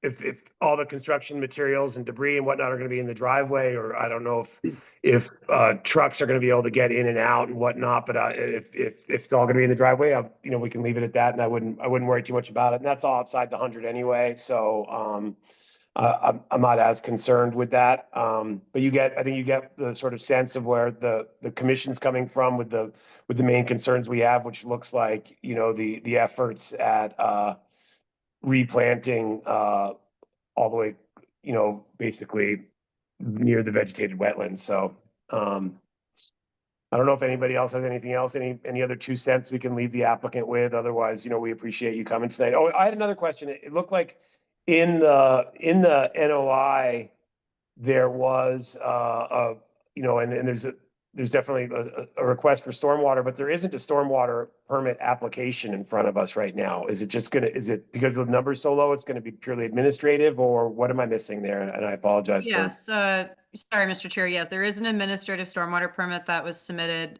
with Okay. this NOI. So if the commission did have any, since it's not a public hearing for the stormwater, Yeah. if the commission did have any comments, they're definitely welcome to, you know, email me and I'll relay it to the applicant as part of my administrative review. For these kinds of dual submissions with an administrative stormwater permit, I'll normally request with the applicant to just kind of put the stormwater permit on hold, because obviously there's probably going to be changes to the site plan. So to kind of bring those two reviews together, you know, we would move forward with the NOI first, and then I can follow up with the administrative stormwater. Thank you for clearing that up for me, Charlotte. Okay, I don't know if anybody else from the applicant team has any other pearls they want to leave us with. Otherwise, you know, we appreciate it, and we'll continue this. Let's pick another date. When will we be coming back? Yeah, I was speaking with Cameron today that since we have a weird schedule blip with this back-to-back meeting schedule, we're already at the timeline for any revised documents. So if Ms. Dunn is okay with it, we might try to target the March 20th meeting if that works for everybody, because then that would give us time to get out there and revise the plans. And then Jed, in the meantime, would work on some of my comments that I had provided in my initial review for the NOI and for the stormwater. So yeah, would that work for everyone, March 20th? March Just 20th, keeping yeah, in mind. no, that definitely works for us. Either myself or Chad, my husband, one of us will be available. Definitely. Perfect. Okay. Yeah, and we would target like submitting documents at least a week before. So that definitely Okay. gives us weeks, which is good. Sounds good. Jed, That Yeah, makes Cameron, total Brad? sense. Thank you. Could I just Jed, make a Cameron, quick? Brad, does that date work for you guys? Oh, sorry, Miss Dunn. Oh, no, that's okay. I just wanted to see if I just had a few minutes to make a quick point. Yeah. Okay, awesome. Well, I appreciate everyone's time in reviewing this. I just wanted to say quickly that we are very conscious stewards of the land. You know, we've really tried to do a lot of native plantings. My husband's really into planting, so we really want to do right by the area. So we are open to whatever we can do. We've actually spent a decent amount of money trying to save some of the green giants, the arborvitae row. So we'd like to save those and not pull those out and then replant other things if possible. But again, you know, we want to work with the committee and see what, you know, when Charlotte comes by. But we, you know, we're excited about this project. It's not a huge one like we talked about. All of our neighbors are on board. But, you know, like I said, we want to do right by the area, the neighbors, and the land. So I appreciate your time. Thank you for that. That's definitely, you know, the spirit that we all like to work together with in Cohasset. So I appreciate that, Ms. Dunn. Thank you. Does anyone else have anything else before we continue this to March 20th?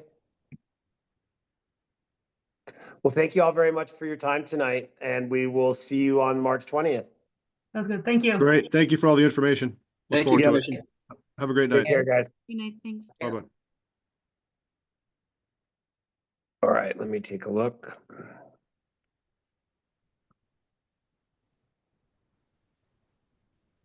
Next, we have a show cause hearing for vegetation removal at 28 Black Horse Lane. And I believe Brad Holmes may have a maintenance plan for us.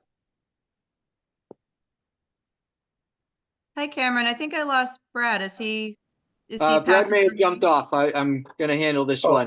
You guys Oh, Okay. will get great. Thanks, Cameron. My apologies. another one for me tonight. Awesome. We do have Miss Sherry Kaplan, the property owner.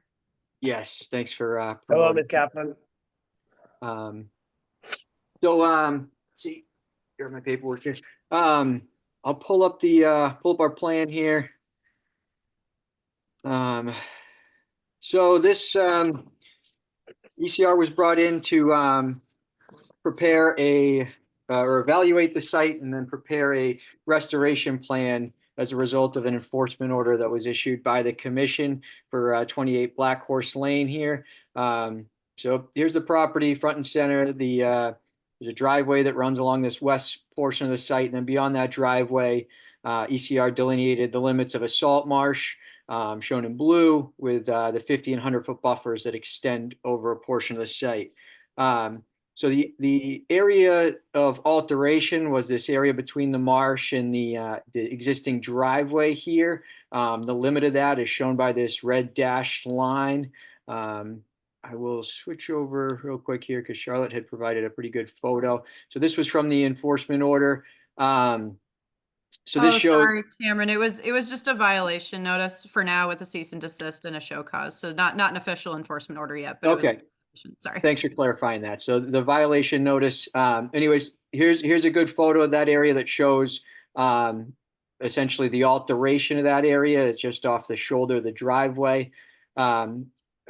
I met with Sherry on site.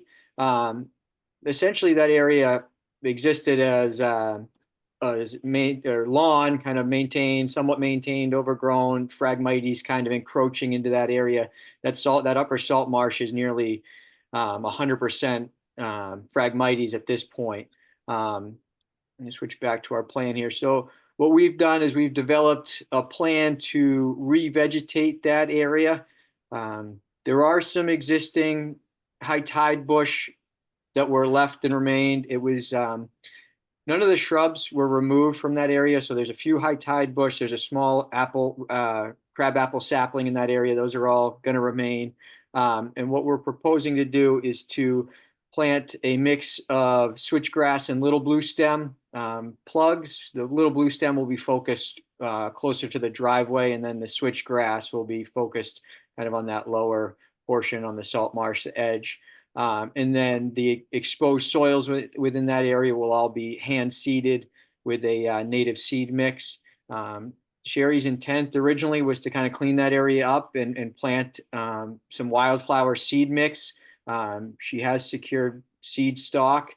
We were going to review the seed that she had to see if it was an appropriate mix. Otherwise, we've proposed a native seed mix that we utilize quite often from Ernst Seed on the plan.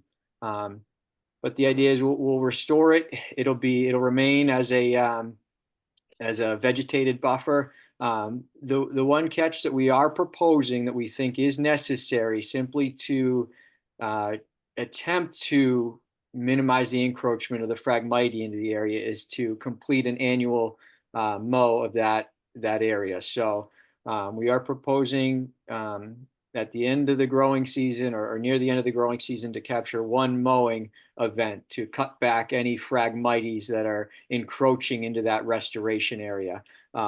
It'll likely be an uphill battle, but if we can do that, I think there's a chance that we can keep those Phragmite at bay, at least through this shoulder of the driveway here. That's another reason we proposed this plan with the native grasses as opposed to using any woody shrubs. But that's the plan in a nutshell. I think it was fairly minimal work that went on in that area. The intent, I don't think, was malicious by the property owner. She was attempting to kind of clean up that road shoulder and kind of find a way to deal with that Phragmite that's obviously a serious problem in that area. But with approval from this commission, this is a plan that could certainly be implemented as early as this spring and get that area vegetated and stabilized. So with that, I'd be happy to address any questions, and Sherry is on the line if she has anything she'd like to add, or if you have any questions for her as well. Thank you. Thanks, Cameron. Ms. Larson, Ms. Kaplan, do you have anything else for us? No, you don't have to. I'm just, as Cameron said, you're here. I didn't know if you wanted to add anything. Yeah, sorry. We just moved here from Connecticut and it looked like the area had been neglected. And out of ignorance, I didn't realize that I needed to go in front of a committee to clear out what looked like area, was overgrowing and encroaching on the existing bushes that were being hidden. And I also thought it would be helpful to add some pollinating flowers in that area just to create something that was not just grass, so you weren't mowing it every week. So I thought I was doing something environmentally friendly, and then I got a cease and desist notice and didn't, was surprised because I didn't realize, kind of seeing what other people are doing on their property. I've seen other encroachments now that I kind of understand the whole process. So I didn't really think that there was anything I was doing anything wrong, but as soon as I got the notice, I contacted my lawyer who put me in contact with Cameron. So hopefully we can find some solution that makes everybody happy. If you want to return it and let the Phragmites grow and just regrass it, I'm happy to do that too. It's not that, none of this is that important. So I'm happy to work with the commission and do what everyone feels is appropriate for the area. Thank you, Ms. Kaplan. Commissioner Bell. Yeah, I just say that we're arch enemies of Phragmites ourselves, and this planting plan is an improvement. Thank you, Tom. Commissioner Berrigan. I would agree with that. Commissioner Magnell. I do as well. The planning plan looks good. And I think that trying to do the Phragmites control on an annual basis is a very good idea. Commissioner McIntyre. Yes, I'm good with this. And if I missed it, I apologize. But does the plan include our standard, maintenance of the planted grasses for however many years that we typically maintain them irrigation wise? We're happy to, add a note regarding monitoring, whatever you guys are typically do. What we've included was a 2-year monitoring period. Great. Yeah, that was standard. Charlotte, whatever is our standard. That's Yeah, we at least with like with an order of conditions, we have a 3 full growing seasons special condition with violations. I think it kind of depends on the location and the size of the area. I think we've done 3 for larger sites. I think we've also done 2 here and there, but yeah, we usually stick with 3, at least with NOIs, and then more frequently with violations. But I've definitely seen 2 as well in maybe like earlier years. So I think if the commission's comfortable with 2, great. Or if you wanted to bump it up to 3, that's either, I think, seems to work. Just keep it with 3 for consistency's sake. Okay. Would that be all right? I'm sorry, I had a question. That driveway area, because there's a lot of construction going on, and on Black Horse, as you probably know, we get sometimes a dozen trucks backing up on that street quite a bit, in the driveway that's that part of the property is next to is often used for it's used by large trucks to make a 3 or 4 point turn to exit when they realize that they can't do it any other way. As a result, they tend to drive over that area. That's the reason I'm raising it. They tend to drive over.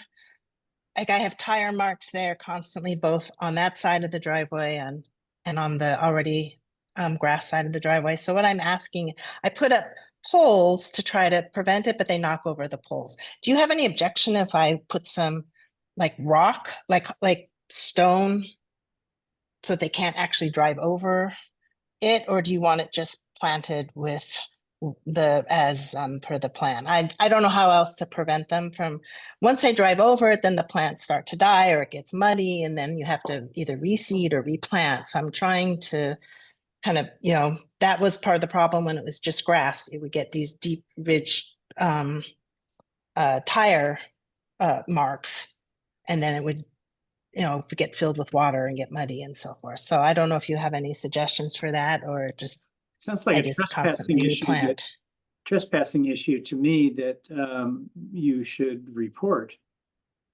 Well, the problem is that the town has allowed them to build those houses at the end of Black Horse, and there's no turnaround, and you may not even be at the house when somebody is damaging your property. I caught a couple of people. But there's almost nothing you can do about it. They're going to use it. Capture the Unless I install some kind of gate or something, I don't know how to stop them from using it. Even if I'm there, where I can't run out and tell them to stop, but they tend to drive over the property, and then that destroys the plantings that are there. Would the So when you- commission be open to like a sign at least that like in that area, like a posted sign that says, no driveway turnaround? I've seen that on private ways and roads. I think I've seen that on Black Horse Lane. I just don't know which properties have that, but I don't know if the commission would be open to something like that at like, kind of where the mailbox is. I think, Ms. Kaplan, don't you have like a mailbox kind of close to there? Maybe Yeah, put a there's sign- two mailboxes, both from my property, and we have an easement. That driveway is an easement Yeah. for 30 Black Mhm. Horse. So yes, there are, there's two mailboxes there. We could put something there, whether people adhere to it or not. I don't know. I mean, as it is, they seem to be going well past the speed that I would think is safe for that narrow road.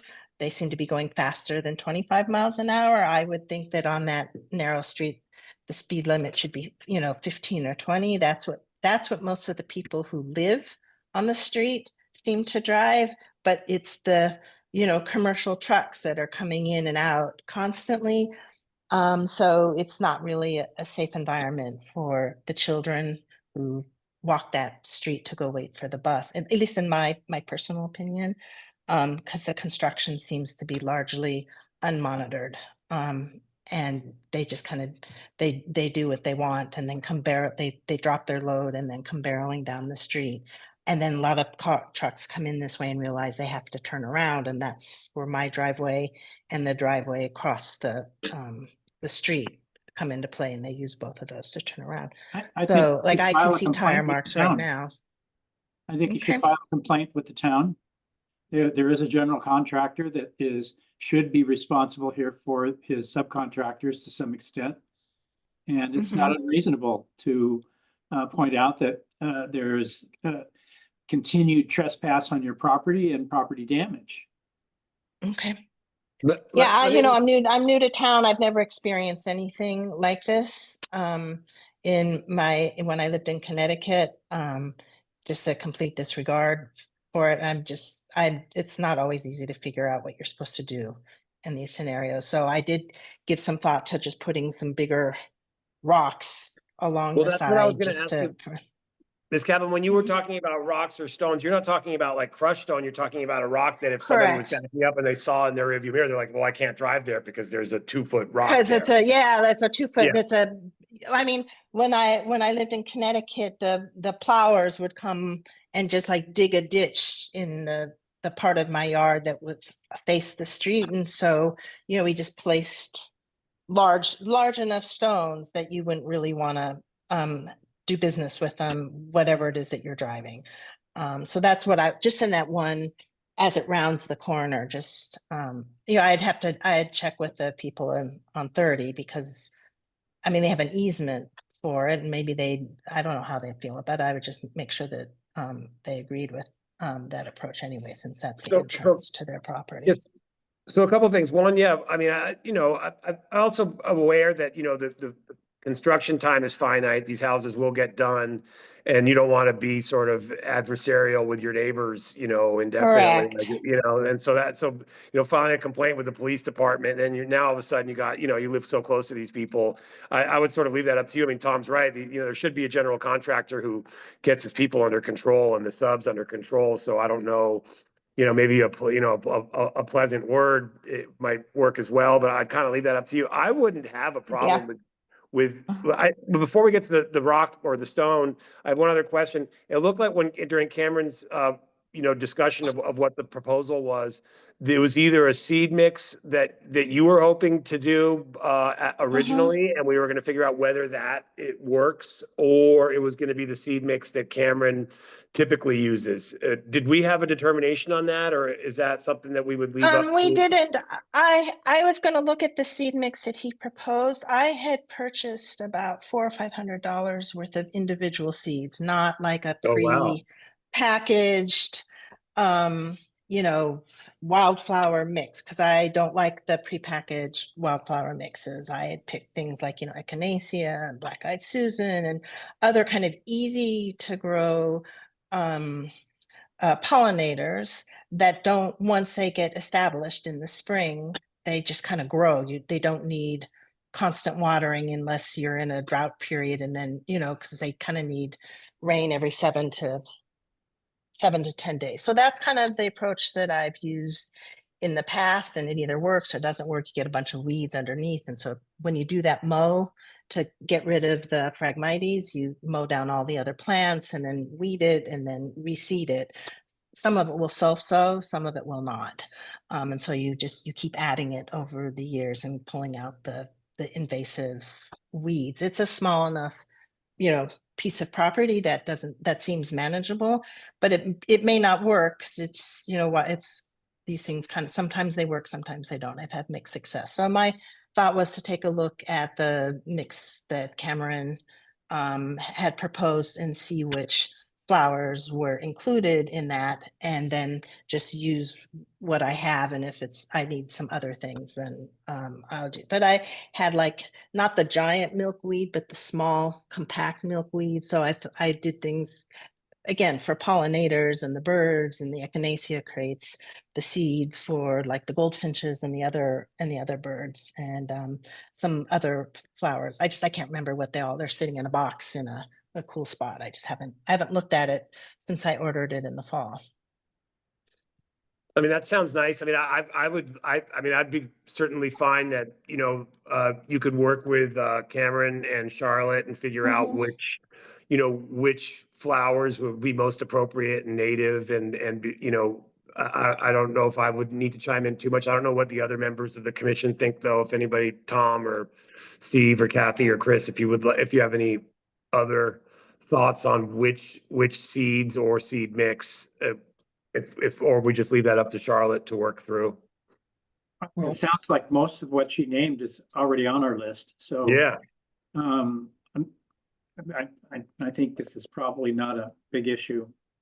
Okay, great.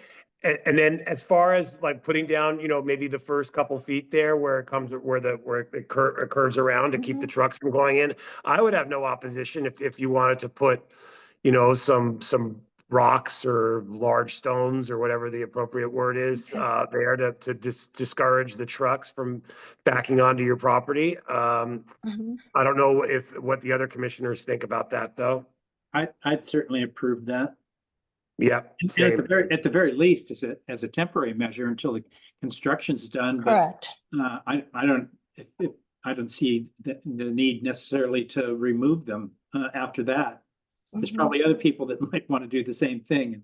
So we're trying to beautify and sort of nativize the area. I think a sign that says, private property, no trespassing, kind of would sort of defeat the beautification that you're doing there. So, Correct. I mean, I would like to make it as user-friendly as possible, but I mean, I would even like to go put a letter in everyone's mailbox saying, could we just everyone on this street just use one garbage collection truck service? We don't have an ongoing thing. That's in all the neighborhoods in Cohasset. I know, but because of all the other truck traffic, and, you know, it's a very narrow road, and especially the part that goes over, you know, right past the property. It, you know, it's goes over the wetlands area, so it can't be good to have more trucks rather than less trucks. That was my, Well, hopefully my the thinking. The construction will be complete, you know, before too long, and everything will calm Yeah, down there. I'm guessing it's like 3 to 4 years before it's done. It doesn't seem Sorry. that close. It does not seem close. Obviously I didn't know about it when I bought the house. It started after we purchased the house, so. So I Okay. would, I mean, so for me, I would, you know, entertain a motion or make it myself to lift the cease and desist and to close the show cause hearing and allow the property owner, Ms. Kaplan and Mr. Larson and Charlotte to sort of, you know, finalize and implement any planting flowers or otherwise that seem appropriate. I don't think, you know, it seems like everybody's, you know, well-intentioned here and in the spot, and we're going to be fighting back the Phragmites. We're going to be fighting back the trucks from backing up with a nice rock. And so that would be the way I would proceed on this. I don't know if any other commissioners have any other thoughts or input or want to deal with this in a different way, though. That sounds good to me. All of it. I agree. Okay. Yep. Great. Yeah, Ms. Kaplan, did you have any, is that, you're good with that? And Cameron? I'm good with that. Thank you. Obviously, I had no idea that I was going to get myself into trouble. I appreciate you working with me on the plan to kind of Definitely. create a better environment. So I'll make a motion to close, hold on, let me just see where we're at here. Close the show cause hearing for 28 Black Horse Lane. And do I have, And me see. Mr. Chair, we did Yeah, lift and- the cease and desist yeah, as well. and to do the yeah, rest. and lift the cease and desist, lift the cease and desist to the closing of the show cause hearing for 28 Black Horse Lane. Do I have a second? I'll second that. Tom Bell, second. Great. And then just, you know, as further discussion, just Ms. Kaplan, please work with Charlotte and anybody, and Cameron, if you need to, whoever you, to just, you know, make sure that it gets done, you know, to everybody's satisfaction. I think we're satisfied with what you're trying to do there, and we appreciate the, you know, the plants that you want to put in and your effort to keep your neighbors from backing onto your property. So with that, Commissioner Bell? I'm sorry. Tom Bell, No, aye. roll call vote. Sorry. Yeah, Yes. Commissioner Bell, Commissioner Berrigan, Kathy Berrigan, aye. Commissioner Magnell, Steve Magnell, aye. Commissioner McIntyre, Chris McIntyre, aye. and Valerio Romano, aye. So the motion passes 5-0 to close the show cause hearing and lift the cease and desist. Good luck with your neighbors, Ms. Kaplan. Oh, yeah. Maybe we need a variance to work in the 50 here, Charlotte? Yeah, for violations, I mean, we can, I guess, yeah. Yeah. I mean, I'll note it in a follow-up letter when I lift the cease and desist in writing. Okay. All right, I'll make a motion to do work within the 50-foot buffer for the plantings and potentially to install one or more rocks to discourage trucks from backing up onto the property. Do I have a second? Second. All those in favor, I'm sorry, let's just do it again. Commissioner Bell, roll call vote. Commissioner Berrigan, Kathy Berrigan, aye. Commissioner Magnell, Steve Magnell, aye. Commissioner McIntyre, Chris McIntyre, aye. and Valerio Romano, aye. So that also passes 5-0. With that, I think we can close this hearing, and good luck, Ms. Kaplan. Thank you for your time. Thank you, guys. Great, Yeah. thanks. Bye. Bye-bye. Thank you, Commission. Bye-bye. Have a good night. Yeah, thanks, Cameron. Thank you, Cameron. All right, so Charlotte, did you have a chance? Are we going to be taking a look at any of the certificates of compliance or completion? Yep. And just to note, the last item on the agenda, we had noted for the project Oh, yeah. discussion, 125 Doan, that's been continued to March 6, 2025. So we're moving on to the COCs. And I texted. Sorry, yep. But yep, moved on to COCs. NOI, hold on, I have Ted Lubitz. I wasn't sure which ones we were. Yeah, sorry. And No, I'll no, just that's note all right. for, The I'll snow- note for Snow just anyone else. melted. Yeah, this was very like it was on a last minute call because of the conditions on the sites this week. So just to note for the COCs, I'll do 87 and 124 Elm Street tonight and 121 Jerusalem Road tonight. The NOI Oh, great. 22-20 for 249 Jerusalem Road, we've continued it at least to March 20th. So for the COC, this is the numbers are a little confusing. When the permits were issued in 2021, I think it was given two different numbers for 87 and 124. So this is NOI 2103, NOI 2104, stormwater permit 2102, and stormwater permit 2103. And then as I think most of commissioners may remember, the order of conditions had accidentally expired. So Ted had refiled for the NOI for the same site plans in 2024. So that's why it also has an NOI 2407.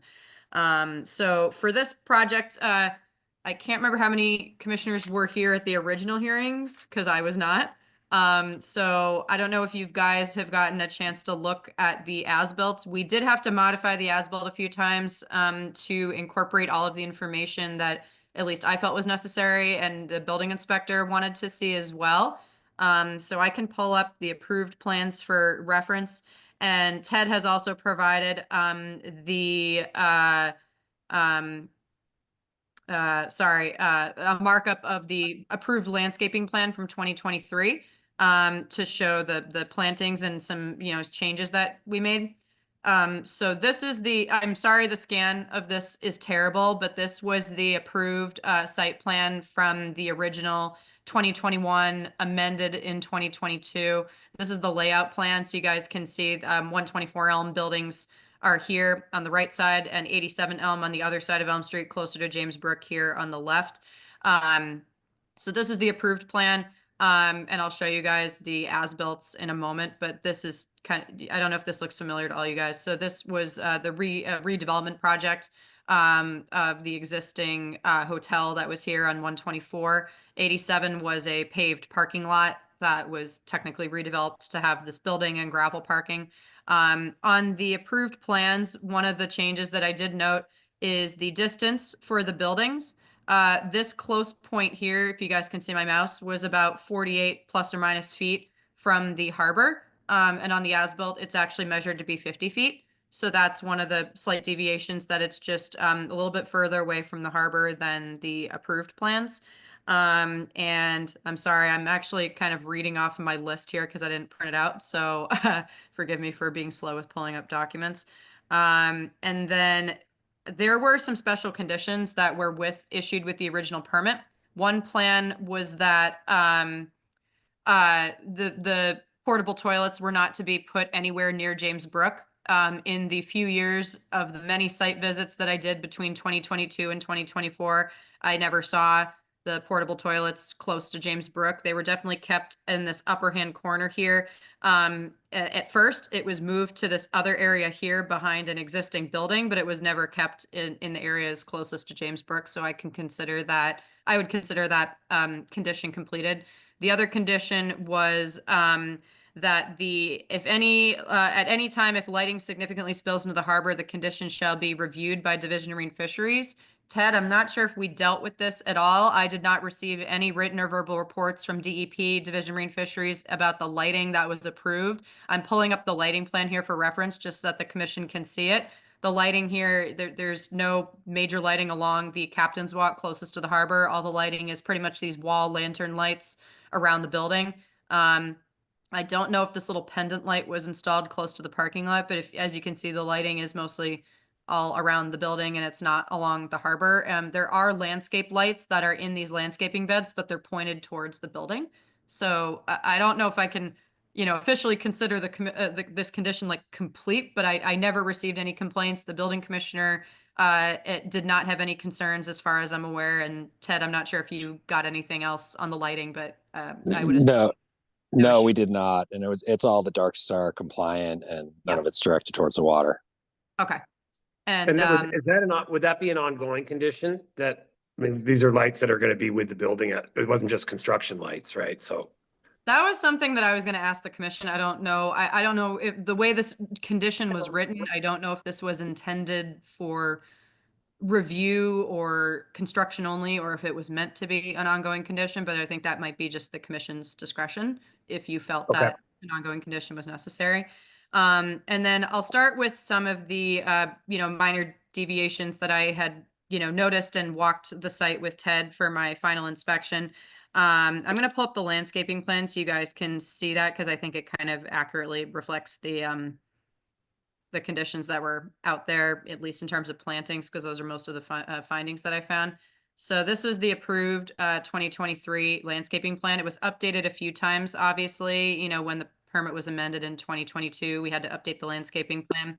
The original plan is, I didn't do a total count, but as far as I'm aware, the original plan did not have as many plantings as this current 2023 plan.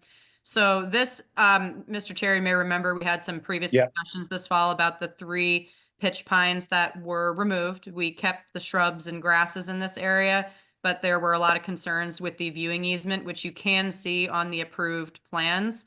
The trees in the landscaping plan, all of this was submitted as part of the viewing easement, but when the trees went in, and Ted, I think you can recall, we both got several dozen phone calls. There were a lot of abutters who were upset about the trees. We ended up deciding that it was probably best to have them taken out, because if, the viewing easement would also be partially maintained by the town. So if the town ever felt like that the trees were becoming a hindrance, the town would just take them out anyway. So we felt like planting these trees here was going to be short-lived, especially if the trees, obviously pitch pines, they're going to get bigger. But the shrubs are still there, the grasses are still there. So in this northeasterly corner, They looked awkward there when you're going down the road there and around the corner. So did they get planted somewhere else, or did they just get removed? They did not. We tried to find other places for them and we didn't. I think we may have moved one over to the Red Lion, but we could not relocate them on site. Okay, no problem. Sorry, Charlotte, I interrupted. No, that's okay. Thank you. Yeah, that was that was my initial recommendation, that we were going to try to find a spot for these, but it's already really tight, obviously, with the building, the Captain's Walk, the courtyard, open space areas, and the tight property confinements on 87. It was really hard to find spots for these 3 trees. So yeah, that's one of the deviations. More shrubs and perennials were definitely planted around 124 Elm buildings than the original plans. I would say the same amount of, it's hard to see, but the same amount of shade trees went in. So the original plan called for shade trees, 1, 2, 3, 4, 5, 6, 7, 8, 5, 6, 7, 8, 9. So yeah, 9 shade trees. So the trees that were planted here were black tupelo. So 4 black tupelo, and 5 red maple trees were planted around 124 Elm. So the amount of shade trees was complied with. The amount of larger shrubs was pretty much the same. There were just a couple species, like 2 Japanese lilacs right here that they weren't native, but they were just planted instead of some native species. But overall, I would say the count on 124 Elm was slightly higher than the approved plans. And then for 87, the trees and shrubs all here were planted. The only thing is this corner down here, with the flooding and being so close to the marsh, I talked about it with Ted. These shrubs would have been very difficult to maintain, given the fact with James Brook and those large rain events. This whole area we saw flood multiple times during construction. Just putting the shrubs here, it just did not seem viable at all. So we did take this little cluster out, but everything else on 87 Elm was put in. The one deviation here with the plantings is that these are green giant arborvitae hybrids. Green giants are not native to Massachusetts, but the plan did originally call for evergreen height trees less than 20 feet. But the note was obviously that they had to be native. So that's really the deviation here for the evergreens. Other than that, in terms of the drainage connections for both sites, I didn't see anything major. The one thing that Ted, I'm not sure if you're able to call Brendan beforehand, but there was a drainage connection that was supposed to go from the building here into the street. I don't know if that was, at least on my final inspection, I don't think we noticed that, but everything else, the drainage was all kind of going back here. It goes into this pervious gravel area that has the hex structure underneath for support. So I mean, this is all done per plan. The sidewalk here was supposed to go all the way further down the building, but it only comes halfway up. So just a, reduction in some impervious there in the riverfront. And then other than that, I mean, for a project this large, I actually did not really find too many other major concerns. There were some slight reconfigurations with this pool, but we had already approved those as a minor change. There was no increase in impervious there. It was mostly just reconfiguring the fencing that has to go around the pool by code, and then some of the steps here and taking out some minor hardscaping here. And so other than that, at least with the building inspector as well, didn't really see any major red flags. And so I don't know if the commission has any other concerns. I know this was a big project, so definitely open to questions. That's why I asked Ted to call in. But yeah, other than that, it was mostly just some planting changes. This one drainage connection, I'm not sure why it wasn't installed, but the rest of the drainage here is still, installed per plan. Yeah, and I did try to get a hold of Brendan. I couldn't. But Sorry, I tried. I tried and to. my recollection on that is that we were hoping to be able to tie into the storm drain for 87 Elm, but there are no existing tie-ins, and so everything had to be surface drain, and we found that out after our Concom approvals. So I think that was sort of approved. Maybe administratively isn't the right term, but it was we couldn't connect in. So all of those downspouts sort of daylight and surface drain. Yeah, there was still drainage shown on the approved plan to come back this way. So that was still installed. It was really just this part here that was different.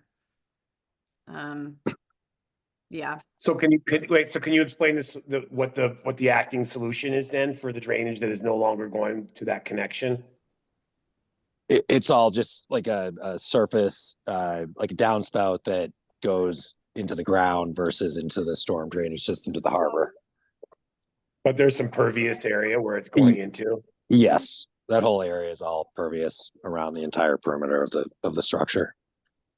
And that's how it was all redesigned. I'm surprised there's still a note on there actually. So I wanted to talk to Brendan about that. But yeah, we were actually told we weren't allowed to tie back into the storm or tie into the storm drain because we didn't have an existing tie-in. So across the street we were, because we had tie-ins over there from the previous development. But at 87, everything was surface drained. It was the whole site was impervious prior to that. So it was still an improvement. Commissioner Bell. I have no comments. Commissioner Berrigan. No questions or comments. Sorry, this is just the updated as-built. Sorry, Mr. Chair. So yeah, we made some modifications to the as-built to show all the resource areas and the utility connections. So yeah, the one thing that was just, I don't remember, Ted, if I was a part of these discussions, but for whatever reason, this wasn't existing. So obviously it wasn't able to connect, but everything was still brought up in terms of floodplain compliance. You have the flood vents in here. And then like you said, you have the downspouts just kind of, connected and sticking out, and then we have the gravel, pervious surface back here. Yep. Commissioner Magnell. I have no comment. Commissioner McIntyre. Yeah, the trees that were planted and then removed, what were those planted for? Was it that area that was all developed, right? I mean, there was no I wasn't here for that. Yeah, that was a fully developed area prior. So why were we planting trees over there? Just for part of the landscaping plan? Mm-hmm. Our landscape architect, yeah. So it wasn't like we didn't have any like replacement plan, or there was just We exceeded all we put, I don't know, 2x the number of trees that were previously on the site.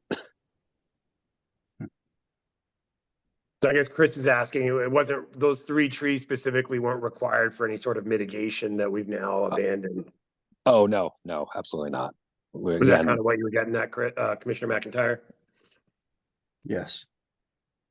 Yeah, I can try to find the original 2021 planting plan, but No, obviously over fine. No, because I'm looking at the plans here and it's Yeah. I mean, they just redeveloped an area that was already Mhm.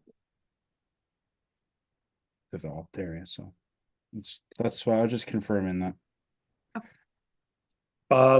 Are there any, so I mean, my preference as far as the lighting would be, yeah, just to, I mean, like you said, they're all like down shielded, whatever lights that aren't, gonna affect the, the wildlife in the water there. So just, I mean, I wouldn't mind having that as an ongoing condition. I wouldn't want, somebody to, and I don't know what else is gonna, be recorded here, but I don't really have any other additional comments unless, there's anything else, Charlotte, that you think we should be thinking of. So yeah, the standard conditions we normally issue with the COCs would be condition 40, obviously with the no chemicals use, long chemicals in the resource areas and buffer zones. So that's number 40. Plantings to survive 3 full growing seasons or be replaced. That would be condition number 41. And then I can get the number, but I believe it was condition 42. This template, when it was issued in 2021, we did not have our pool best management practices, like really long conditions. So that was not a part of the original order of conditions. So we don't have that to issue as an ongoing, but since it's a small pool, I mean, not really concerned. It's also not up against the harbor, but yeah, it's condition 52. If any time lighting specific, if at any time lighting significantly spills into the harbor, the condition shall be reviewed by Division of Marine Fisheries. That's fine with us. And then you're not gonna put a hose from the pool into the harbor to drain it? No. Please don't. Okay, so. We're gonna fill it from the harbor. Is that okay?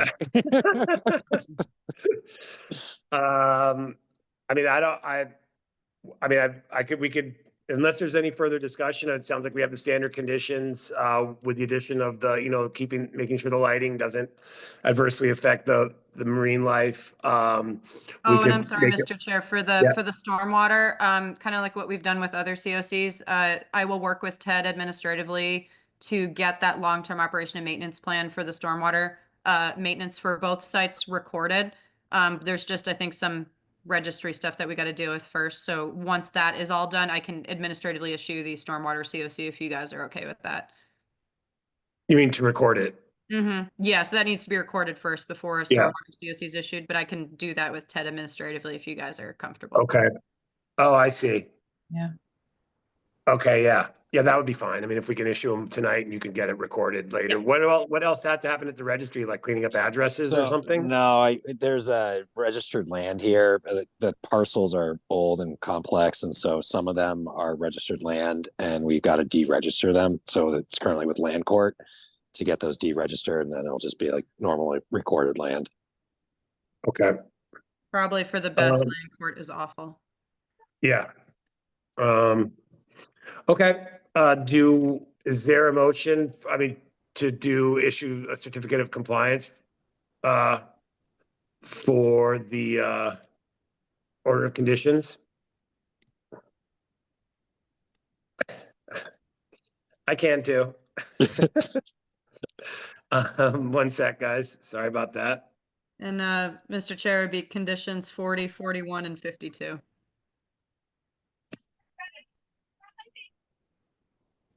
And then the special condition with the lighting. Yeah, that's 52. That's 52. Okay. Yep. Sorry, 1 sec. Let me just pull up what I'm working off here.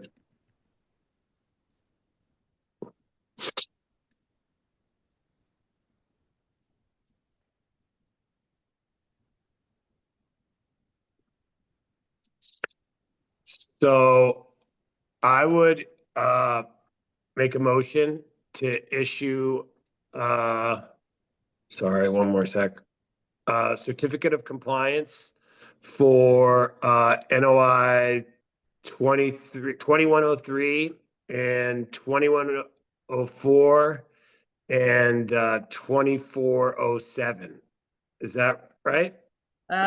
Sorry, it's actually a lot of them. So are you gonna do it, Mr. Chair, for the NOI and for the stormwater? Or are you gonna do the Well, I votes? was gonna do a separate motion for Okay. a certificate of completion for the stormwater permits. Okay, I'm sorry. So yeah, it'd be NOI 2103, NOI 2104, and NOI 2407. Oh, I'm sorry. You did say that correctly. I apologize. No, that's all right. I like getting cleaned up, make sure it's right. For 87 and 124 Elm Street with conditions 40, 41, and 52. Do I have a second? Tom Bell, second. Roll call vote. Commissioner Bell, Tom Bell, aye. Commissioner Berrigan, Kathy Berrigan, aye. Commissioner Magnell, Steve Magnell, aye. Commissioner McIntyre, Chris McIntyre, aye. and Valerio Romano, aye. So that certificate of compliance for the three notice of or order of conditions from the notice of intents passes unanimously 5-0. And then I will make a motion to issue certificates of completion for stormwater permits 2102 and 2103. Charlotte, do I have those in their entirety? Yep. For 87 and 124 Elm Street. Are there standard conditions that go with those two, or? It'll be the long-term maintenance plan that has to Oh, be yeah, that's right, perpetually yeah. inspected and maintained. Yep, the long-term maintenance ban being inspected and maintained, and that it ultimately be registered when possible after the various issues at the registry are cleaned up by the developer. Do I have a second? Tom Bell, second. Roll call vote. Commissioner Bell, Tom Bell, aye. Commissioner Berrigan, Kathy Berrigan, aye. Commissioner Magnell, Steve Magnell, aye. Commissioner McIntyre, Chris McIntyre, aye. and Valerio Romano, aye. So that's 5-0 for your certificates of completion for stormwater permits 2102 and 2103. Charlotte, before we close this hearing, is there anything else? I know this is sort of a long and complicated project that's been going on for a number of years, and happy we're getting towards the end of it here, So anything else I should be thinking of? No, yeah, just it's had so many eyes on it, so many inspections. I know the calls came in waves with, you know, complaints from DEP, neighbors, concerns from random things that came up. So I mean, I think even though I'm not the building inspector, obviously, who definitely did a really heavy portion of the final inspections in terms of the building compliance and setbacks and all that other stuff. I mean, I wasn't privy to those inspections, but yeah, I definitely worked with Ted a lot on this project. He had brought some changes to me periodically through minor change requests. So definitely a lot of the stuff was open communication. If there were issues, I called Ted and the contractors, went to the site. You know, and so I do have to say that, you know, even though I was still surprised I didn't see any like deviations, I mean, I also wasn't surprised at the same time, because I was like, yeah, I mean, I've seen this site so many times, and, you know, so yeah, thank you, Ted, for your communication. It was very much appreciated, especially for a project like this that everyone could see. And likewise, thank you. I think we worked very well together. I think we all did what we said we were going to do, and I think it's a great project. And also, you said it has been a long road, and this is the final sign off. So very happy to be here. And again, thank you for your attention to this matter. Really appreciate it. Thanks, Ted. All right, great. Well, the hearing is closed to the extent needed, and those certificates are issued. Have Thanks a great again. night. You too. Yep. Thanks, Ted. Have a good night. Bye. And then you said we were going to do a 121 Jerusalem or 249? 121. So I'm sorry, there is a typo on the agenda. I apologize. It is actually NOI 18-13. Sorry, that was my fault. So 121 Jerusalem Road. This was a 2018 notice of intent, and I do have Carmen Hudson here from Campos Hudson Engineering just to assist with any questions if needed. So I was, obviously this was before my time, but I did obviously do the final inspection. I'll just pull up the approved plan. This was a project to do the existing 2-story to 1-story transition. There was most of the project was in the, well, most of the even though most of the home is outside of the 50, a lot of the work, of course, as you can see from the erosion controls in black here, there was a lot of work in the 50. But in terms of the house looks like it was for the most part constructed per plan. There was one special condition with the order of conditions that the applicant had to provide a construction staging plan to the commission deemed acceptable by the agent, indicating all construction materials and equipment shall be stored as far from the resource areas as possible. The plan had to be approved and submitted to me, to the agent, sorry, at the time before the site work commenced. Carmen talked to the homeowners and I looked through the files.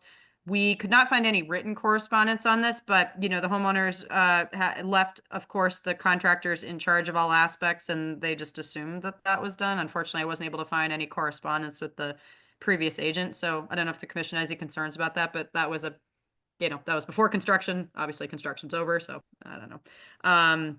And some of the changes that Carmen had noted in her COC request, that's why I'm keeping the approved plan up so I can kind of narrate this. So the brick walkways here that you guys can see to the right of the driveway and the 50-foot buffer, those were removed.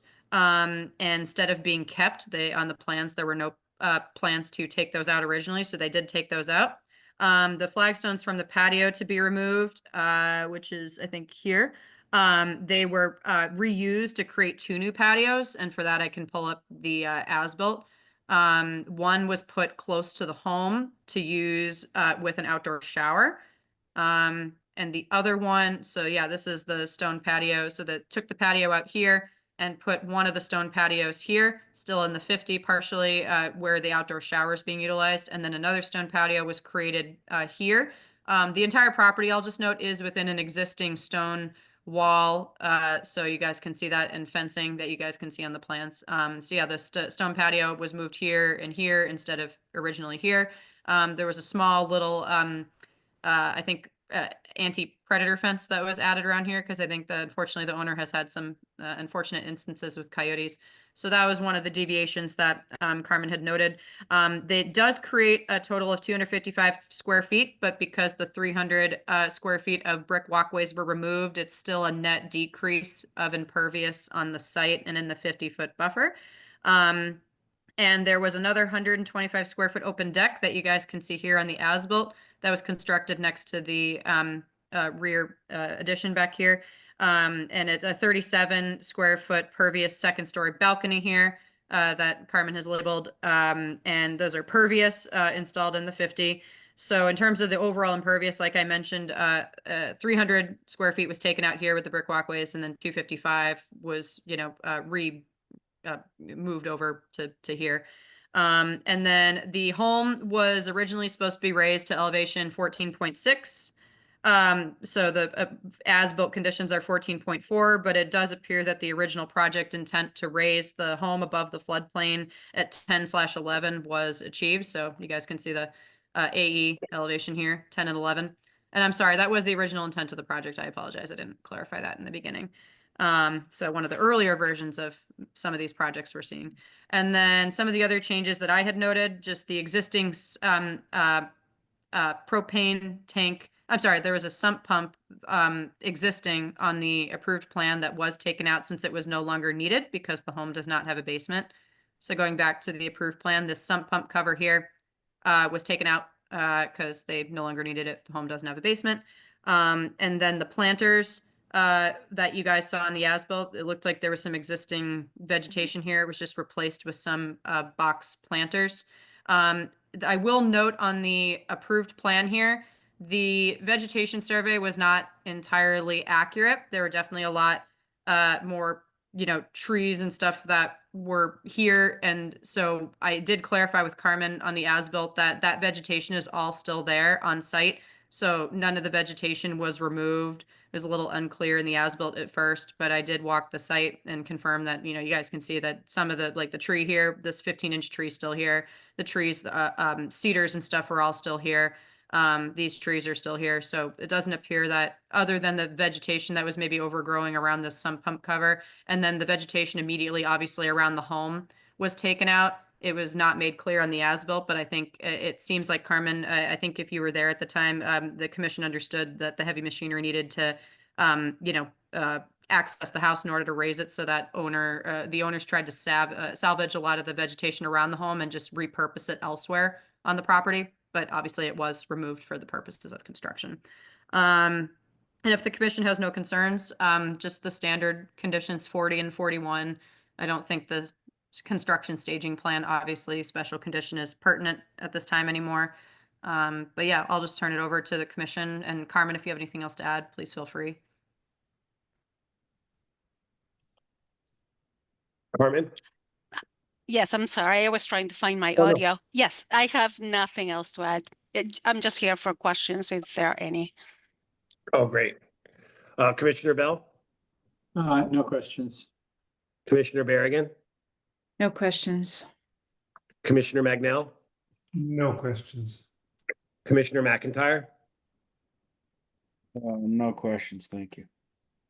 And none from me either. Would anybody like to, one second. Would anybody like to make a motion to issue a certificate of completion for, certificate of compliance for, a notice of intent and order of conditions 18-13? Sure. I'm making motion to issue a certificate of compliance for, I'm sorry, pulling it up. What's the, 18-13. say again? It's 18-13. It's a 2018 I'm project. sorry. Yeah. I lost the agenda somewhere in these open pages. It's not on there exactly anyway. Yeah, it's 18-13. That it? Yep. Do I have a second? And that would Second. be with conditions 40 and 41, Chris? Yeah, Thank you. With conditions 40 and 41.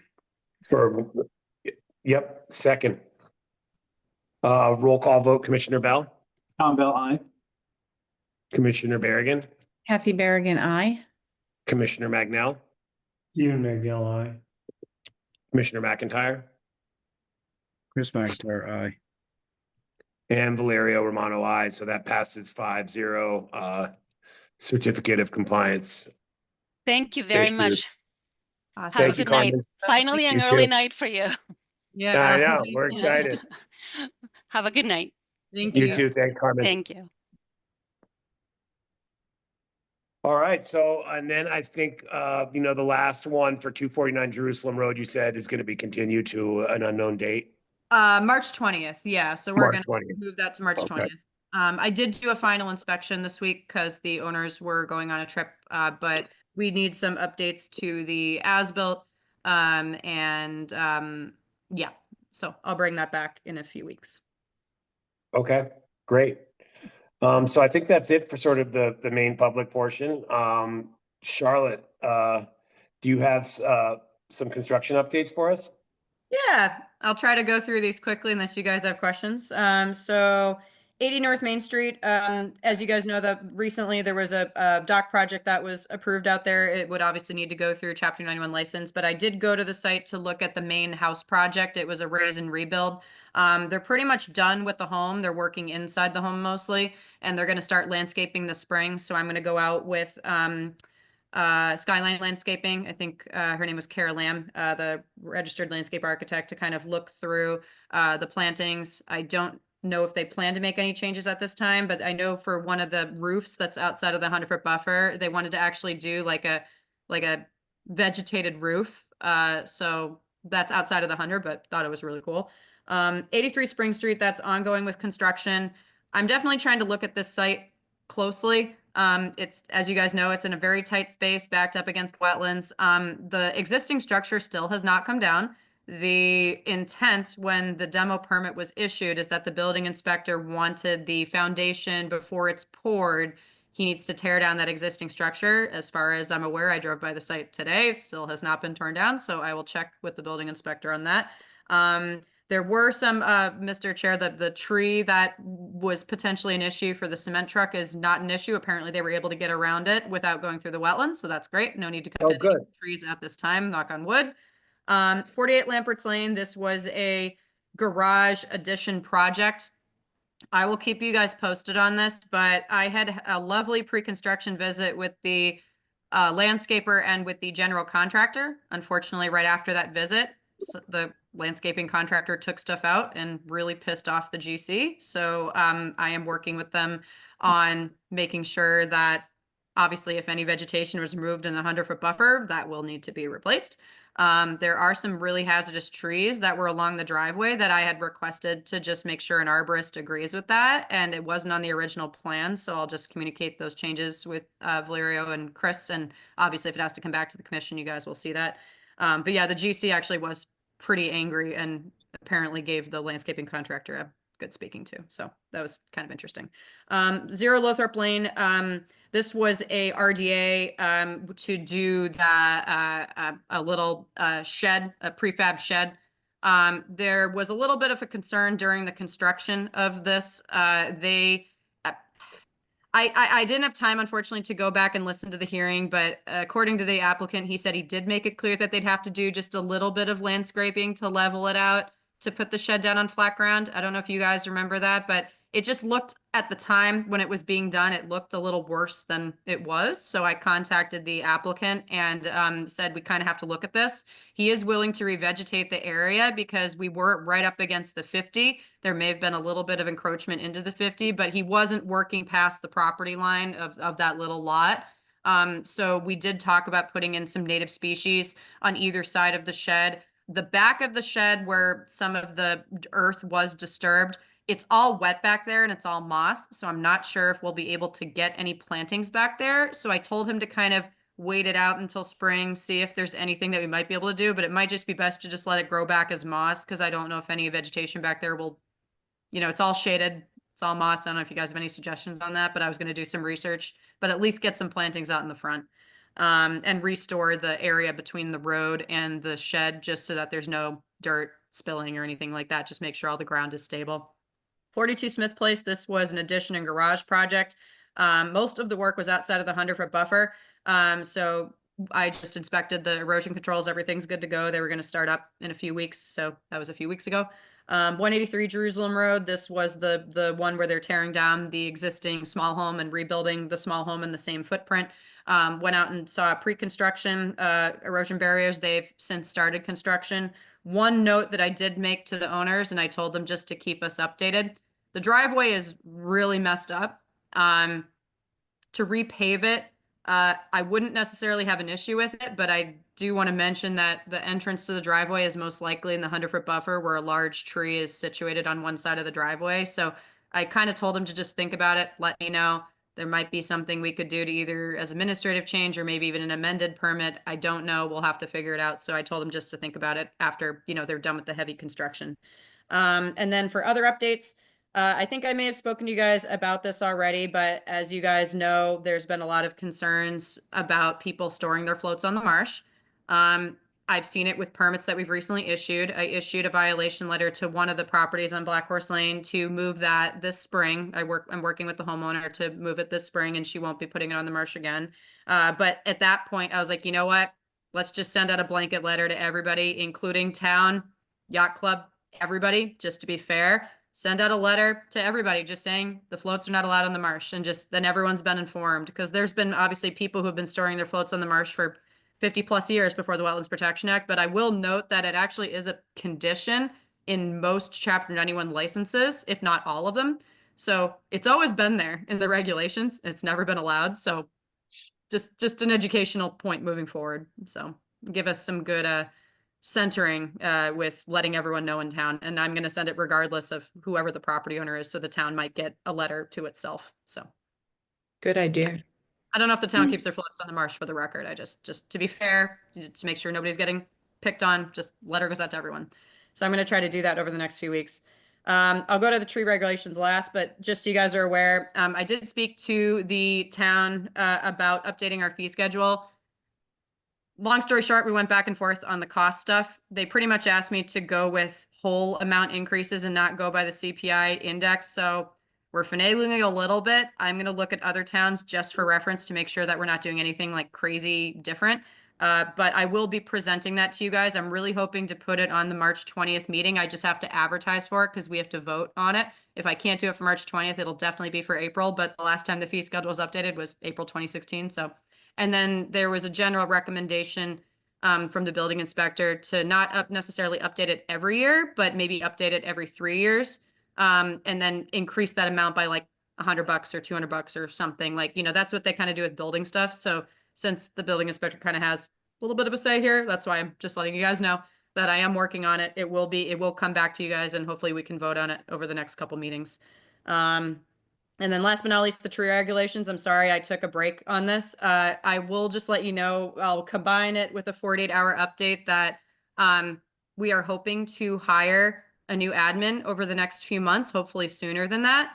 So once I have a new admin and we've kind of trained them on the administrative procedures, I can offset a lot of that, which would free up a lot of time for me. So I will get back to this, but in the meantime, I just wanted to briefly ask you guys, like, are there any towns that weren't already in that OneDrive folder that you guys would like me to look at?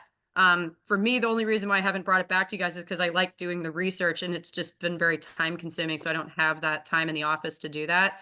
So if there's any towns that you guys want me to look at, I'm happy to do it. I haven't had the time to put it together for you guys. So staffing transitions are time consuming. Keep up the good I work. don't have any additional. Tom, sorry. I just said, keep up the good work, Charlotte. Okay, thanks. Yeah, it's a lot. I have a list of things I want to do. It's just, I feel like once I can get a new admin trained and she can take off a lot of that administrative burden from me, I think that'll free up a lot of my time. But yeah, in the meantime, I have a quick question for you guys. So I got an email from Chris Plex who wanted my input or something, and maybe something before the Conservation Commission about some concerns from Kevin Weaver around the process is this underway. the Plymouth nuclear thing? Yeah, and I was like, that don't have anything to do with me. I'm on conservation because they called me Valerie, and I maybe thought they just had the wrong person. They're like, no, we mean you. And I don't know. We don't have to bring it up or talk about it anymore. I thought maybe somebody knew what the hell this was about, 'cause I don't Larry, know. I can give you an update on this, and I think Tom, I had spoken to you about this for the last few years. I think Kevin Weaver, he belongs to a coalition that has been trying to educate everybody in Massachusetts about the decommission of the Plymouth nuclear plant. Initially, the plan, when you decommission a nuclear plant, there's options to obviously how do you get rid of the wastewater. And initially, they were planning to literally pour it into Massachusetts bays. So there was a lot of opposition about that. Like towns like Duxbury and a lot of other South Shore towns had signed letters and sent them to the governor and to the state reps and all this stuff. There was a hearing conducted by Senator Ed Markey and a bunch of other committee members interviewing the Plymouth nuclear guys. And that was last year, I think. And they were bringing a lot of these concerns from this coalition, from other environmental groups, like about the risks of obviously pouring the nuclear wastewater into the water. It's the cheapest solution, obviously, at the time. Apparently, the latest update that I got is now they're trying to disperse it into the air. I'm not an expert on this. I don't know if that's normal, but one of the other options was to obviously truck it off site to a facility where it could get treated and disposed of properly. Obviously, that's way more expensive, so they didn't want to do that. So yeah, Kevin Weaver, Valerio, was a guy who's kind of been trying to gather the municipal and local forces and get them to, stand behind and write letters and contact the reps and do all that. Okay. He's been trying to speak to the select board. I don't know if he's had any luck. I've tried.